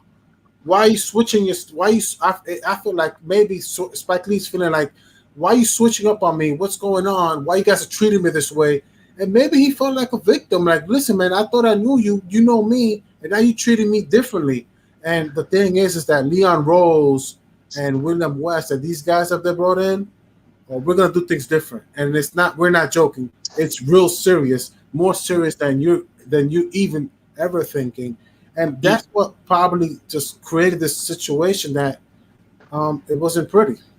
Right. Yeah, but it wasn't Leon Rose and Worldwide West there at the entrance. Right. It Yeah. was a regular security guard doing his job. Yeah, but it was a transition. What I'm explaining, it was a transition period. It was a shift. Yeah, It was a change. Yeah, Right. it was, but that day, that time, you're getting Buck with a regular Joe doing his job. Doing That his job. if he falls into your celebrity and be like, all right, Spike, I'm gonna let you in, blah blah blah blah, and there's cameras everywhere, and they see him doing something like that, you could lose your job. Yeah. What is the Right. big thing you heard? One of the reasons why LeBron left Miami. His family and his friends didn't have access the way in that stadium and things like that, the way they had access in Cleveland. Right. Riley was not having it. It wasn't like the bus is going to leave when you want to leave. A couple of stories I've read from something that, and I don't know how true it is, obviously, because you're hearing one side you never heard there. But if it falls in line the way that fell in line, if the biggest guy in the game doesn't have the run of the mill, what makes you think that people who are not basketball relevant right then and there and their fans is gonna have? Dolan walked out of the stadium one day, walked out of the arena, and some fan said something. He kicked him out and barred him from ever coming back. Right. In my face, you're gonna tell me F you, do that, whatever, in my face, in my building? Right. That's not gonna work. You have Right. to have And then claim to be the victim. So they did that to Nolan claim and then claim to be the victim. No. My friend said to me, I saw him one day because over in the blue sections or whatever, we had some, passes and so forth. But I saw him and he was walking with his security, and I was sitting there, like I said, I'm having my drinks and stuff like that. We chilling out, and he passes, and I was telling a friend of mine about the story. So he was like, "Well, why didn't you say something?" I said, "Well, he walked right past me, maybe 2-3 feet, gave me pleasantry, whatever. Okay, thank you very much. Kept it moving, whatever." So my friend was saying, "Well, why didn't you voice your complaint?" And because I'm like, I'm a guest Right. in the arena, and I'm having a good time, and I don't want to get and this is my team, and I don't want to get escorted out for being a jerk. Right. Right. You understand? Like, I don't ever want that to happen, because why? I don't ever want to feel like I can't be a fan of the organization anymore. Right. And so the thing is with the entertainment industry is some things you're gonna like and some things you're not. Right. And it's the same thing. It's the same thing with a lot of other things too. Like, whether you say, for instance, you take company out to go get a meal at a place with a good reputation, you go and it's not exactly what you thought it was going to be. You don't raise hell in the establishment because it was underwhelming in that moment. You know what I'm saying? You like, hey, listen, if it's egregious, then you say, hey, listen, Mr. Manager, and it turned out not to be and they'll say, well, let us give you a gift card for another time. Maybe somebody Mhm. had a bad night or whatever, something, just right. And then at the same time, you may go and you're overwhelmed by what you thought you were getting, and you got something in excess of what you're getting, right? Do you stand up and raise hell then too? You know what I'm saying? So there has to be a model of consistency with the way that we treat one another as human beings. Like when I see James Dolan, I'm not gonna go up to him and say, man, these ticket prices are outrageous, or for what we're paying, for the tickets, this team should be better. Well, what I'd be like is if we're close enough to have dialogue, I'm like, hey man, how you doing? That's it. And he'll be like, "Hey, Uncle Freezy, I'm a fan of the show. I subscribe to the channel and all of that stuff." And whatever. But I'm not gonna be like, "Hey, man, hey James Dolan, you suck. I hate you. Since you brought the team has gone down." No, man, because you don't understand what goes into this stuff. And then plus two, on a deeper note, dog, MSG has to be treated differently than say the arena in Memphis or the arena in New Orleans. Facts. MSG is in New York City, right? Their security is on a different level than, say, the security at even Boston, right? Or even DC, even in Atlanta. And I know the security is airtight places, but MSG is in New York. There's a different level of security that you have to do for places like that, right? Facts. And so we should understand that. And so the thing about Pat Ewan is this. I understand where Pat's coming from, but to me it how your uncle used to be great in high school. Maybe he went to the same high school you went to or whatever, right? And then when he go back there, nobody recognizes him because he went to that school 50 years ago. Nobody recognizes you, and then the teachers that's walking the hall, the dudes that 2 or 3 years out of college, like 24, 25 years old, ain't gonna recognize your uncle. You know what I'm saying? Same thing with Pat. Pat, this is what happens to guys that get older. You know what I'm saying? People don't recognize you as much as they don't recognize you as say a former great for the Knicks. They recognize you as the head coach of the Georgetown Hoyas. There's no shame in that. You might want them to remember all your great times at the Garden, but it's not guaranteed, man. Let them people do their job. Absolutely. Absolutely. Let them do their job, and think about how you can avoid an unnecessary situation. Take the ego out of a situation. Right. What could, because it only takes a couple of seconds for things to go left. And once Right. things go left, you know who you are. You're Patrick Ewing. It's gonna be a story. It's gonna be a several day story. Right. And it can be a real negative story.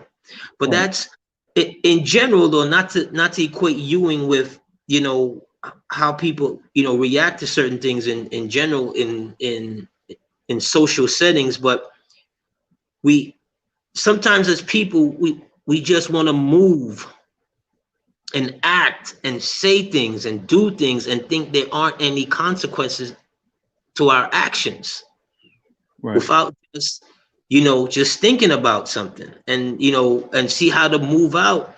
Over last year in the pandemic, I mean, when the beginning of the pandemic last summer, as we were rolling through the pandemic and so forth, and I work from home and so forth, and especially at that time, I really wasn't doing anything. I really wasn't leaving my house, but just work and maybe get a little exercise and go shopping and things of that nature. And Right. me and my lady at the time, it's hot. It's like June, something to that effect. We love seafood. We roll out someplace where, seafood establishment. I don't want to put them on blast or whatever. Right. Right. And, she goes in. So I'm sitting in the car, and I remember saying to her, but thinking like, all right, just if there's a situation or whatever, just call me, not Right. thinking you're going just to pick up the food, whatever. That's it. Or I should have come in with her, whatever. She comes, and in the pandemic, everything is, when you go into a store, especially at that particular restaurant, everything was like boxed off. It's like airport security. Right. You got to walk this way, up, down, come around. Right. So she comes back out, and I'm like, what's going on? Like, what happened? She looks a little flustered. She doesn't want to talk about it. I said, oh, okay, all right. We get into the car. I'm like, you sure? Well, like, what? Did something happen? Then she starts to explain, and she's telling me what happened from both sides and so forth. So I'm trying to calm her down. You know, I'm like, all right, calm down. It's a hot day. Let's take it easy. You want us to go back inside? She then kind of turns her emotions on me because I'm not getting bucked with the shits. Right. Because I'm listening to what happened, and she thinks I'm blaming her for what happened. I'm like, how could I blame you? And I wasn't there. Right. I'm trying to understand what happened so we can either go and address it or leave it alone. Right. And then I realized, okay, she's having an alcohol beverage of her choice as she's walking out. So now the alcohol is now involved in this. Right. Right. And that's a lot of things. That's a lot of times how people get caught up in situations when alcohol then comes involved. And as I'm, I eventually calmed her down. I'm talking with her, and I'm like, look, we're in a situation here where George Floyd just got killed the other day. Right. Breonna Taylor just got lit up in her house. Right. We're Black people in a time where it's not favorable to act like you don't got good sense, because body's on edge. Where every edge and one small thing can trigger something drastic. Absolutely. So we need to think about our, how we're going to react to something. You see what I'm saying? And let's move from there. But in general, that's kind of like how things, roll sometimes with people who don't want to take a step back to think, what's my next step? See what I'm saying? But anyway, I got to run. I just want to jump on a quick second because I heard the Patrick Ewing references and so forth. So I wanted to just come on and give my little 2 seconds on the situation. Enjoy your weekend, my brother. Are you on again tomorrow or tonight? On again tonight. On again tomorrow. On again tomorrow. On again Sunday morning. I'm listening last night before I go. I'm listening last night, and the topics, I don't know, somewhere between 12 and 2. When you and Foxy announced his show, all of a sudden it got real deep. Yeah. The conversation started going. Fox talked about him being Jewish and so forth, and I'm like, God, I want to get on, but I'm so tired right now. I can't reach. I can't add those 2 sentences right now, but. I'll definitely come back on later. I enjoy the platform and so forth. So, continue success, my brother, and we'll definitely see you again. Right. And so Mr. Anthony D, I just want to say this. So this is for everybody listening, not just Anthony D, but so this is a podcast, and we do a podcast format. So our conversations, while we have certain topics, we're not just going to talk about the errant pass from RJ Barrett to Reggie Bullock on the wing. You know what I'm saying? We're going to talk about things that matter. You know what I'm saying? It's Knicks based, but we talk about things that matter, like Miles Leonard using a racial slur and it not being as important as to say, for instance, I'm going to let you go, right? I ain't going to get in your way. But what I want to say this is, how do you wear T-shirts that say racial equality, end racism, and all these things, and then a player says a racial slur, and all he is suspended and is swept under the rug? Yeah, but that was my frustration. Here's my thing with that.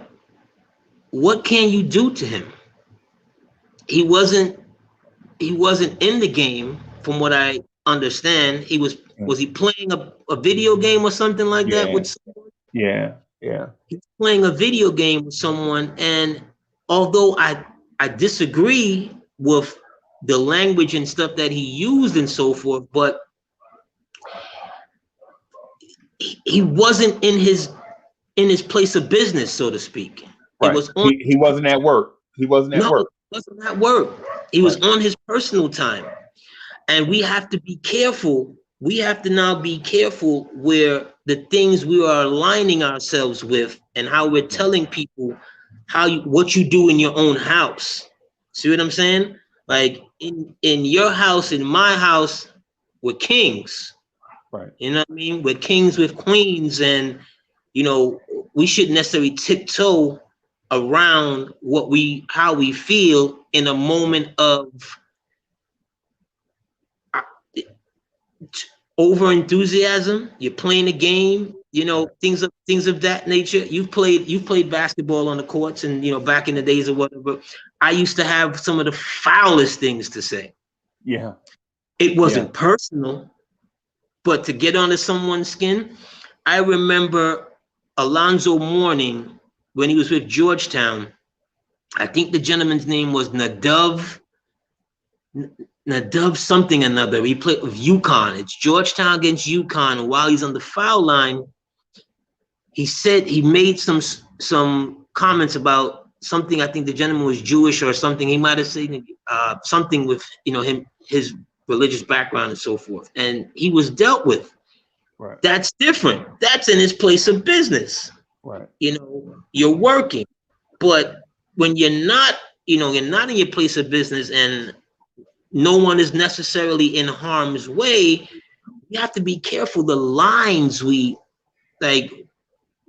drawing when it comes to certain things. When you're not working, when I'm not hindering you, like a fine, okay, like if I was him, I'm going to the players union because I want to see in the collective bargaining where it says on my own personal time, I can't say some things that's not hindering, that wasn't purposely meant. He wasn't in a synagogue saying these type of things, or you see what I'm saying? So, and it wasn't a plan. I don't think it was a planned thing, but like I said, I don't know all the particulars from the situation.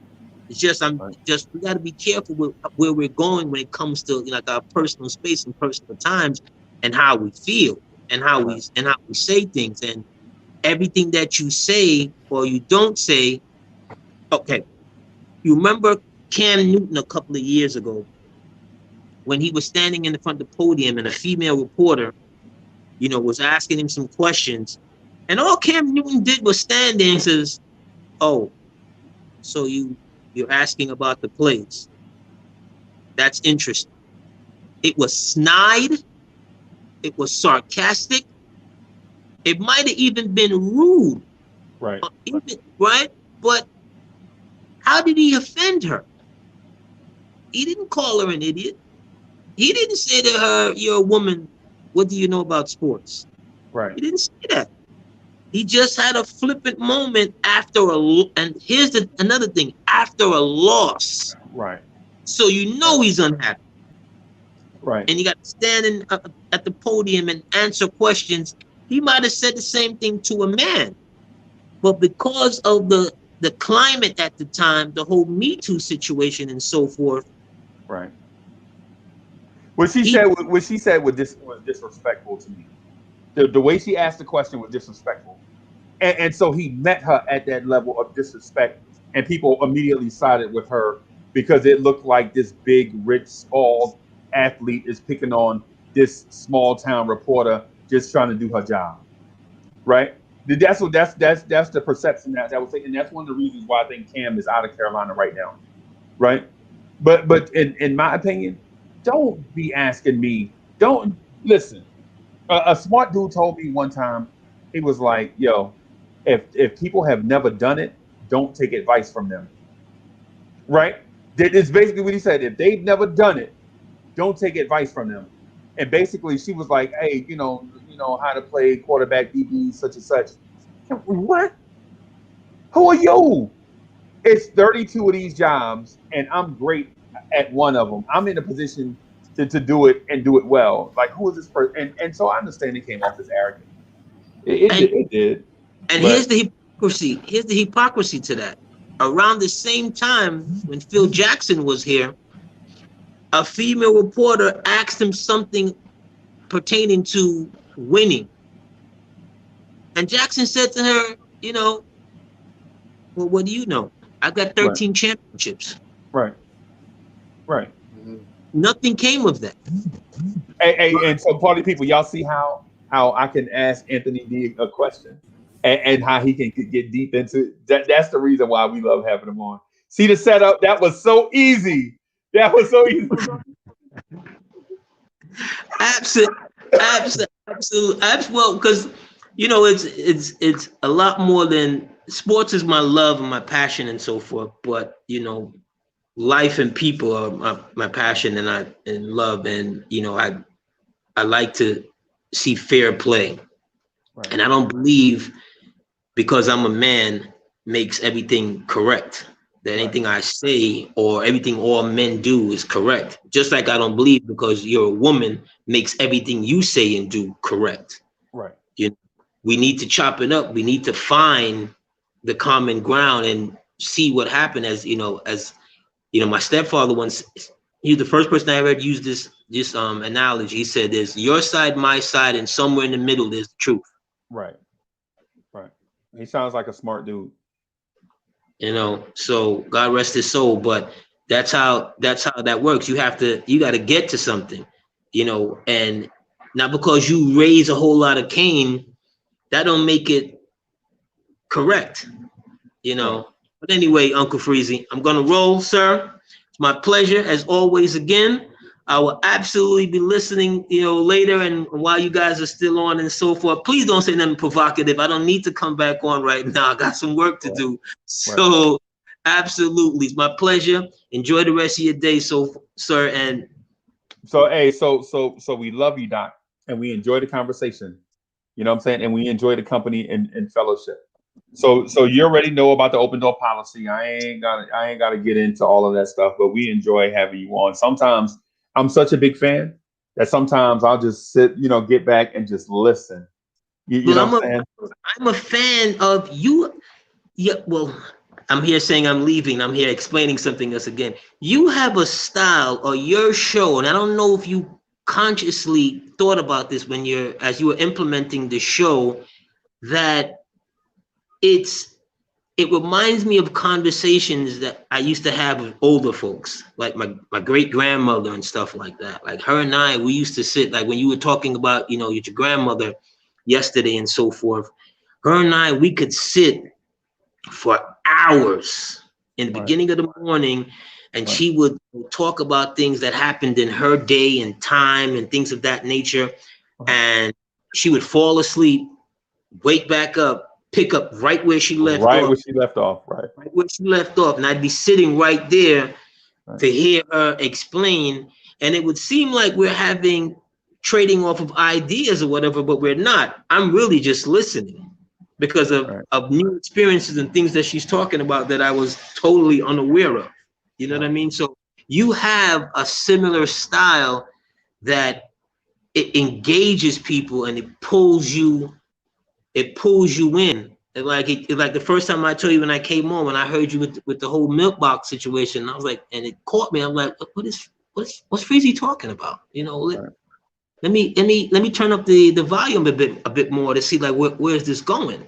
So I think that's like, probably the beauty to your show. And when people come on, it's somehow we all get put into that same type of positioning where we're being conversational and we're talking to each other, not at each other. Right. If that makes sense. Right. So it's the links in the chain. Like, we all are like we are all a part of something that should be greater than ourselves. And these gems that we get and these nuggets that we get are meant to be shared and not stored. Right. So your great grandmother passing you gems, right? And in the moment, you're like, wow. But what happens is over time, you pass that gem from your great grandmother to somebody else. And then they're like, man, I remember this time that Anthony D told me such and such and such and such about his great grandmother. And we continue to pass these nuggets along. And we mix in some Knicks. We do. We do, but we're not like other shows, other joints. Like I'm not gonna box score people to death because some of Mm, that stuff is relevant and some of it's not. You know what correct. I'm saying? Because missed shots can be unforgettable. But the things that we talk about on the joint, we wanted to kind of have some gravitas to it. Like being in the moment. Man, listen, don't get me started. Don't get me started, man. Get on out of here, man, and go go do your thing, man. Hey, man, we appreciate you, bro. We Thank you. appreciate you, and that's sincere. All right, Uncle Freezy. Have a good day, Yeah, my brother. all right, man. Love some Anthony D, man. I love some Anthony D. Right. So I just wanted to talk about a couple other things. So for one, Andrew College, what's good? Stephen Fox is in the building, ladies and gentlemen. The Fox that rocks the box is in the building. Make sure y'all check out Fox's new joint. It's starting the Monday after next. It's going to be from 12 to 3. Make sure y'all subscribe to his channel and interact with him on social media. It's going to be dope. He elaborated on the concept last night. And it's dope, right? So in terms of the Lawrence Tears family, he'll still be on here doing the Knicks at Night podcast, on game nights or whatever. It's so a lot. So some of that stuff won't change. Of course, we'll tweak some to try to make things better. But for the most part, the Lawrence Tears family will remain the same. We're working on some stuff, some Knicks versus stuff. Just working on some editing. Editing is tough, man. So for y'all that want to start a channel and do videos and stuff, hey, just make sure that you sharpen up your edit skills. You know what I'm saying? Or at least look into it or get somebody proficient at it. Because editing stuff is time consuming. It can be a monster. So before you take that leap, just be prepared for that stuff. Yo, I'm gonna wrap up here. Now time seems like a good time for you to wrap up. That way I can go get me a sandwich and go hug Miss Mocha, right? And maybe buy her some more teddy bears and stuff. I'll see y'all tonight at 11:45. Peace out.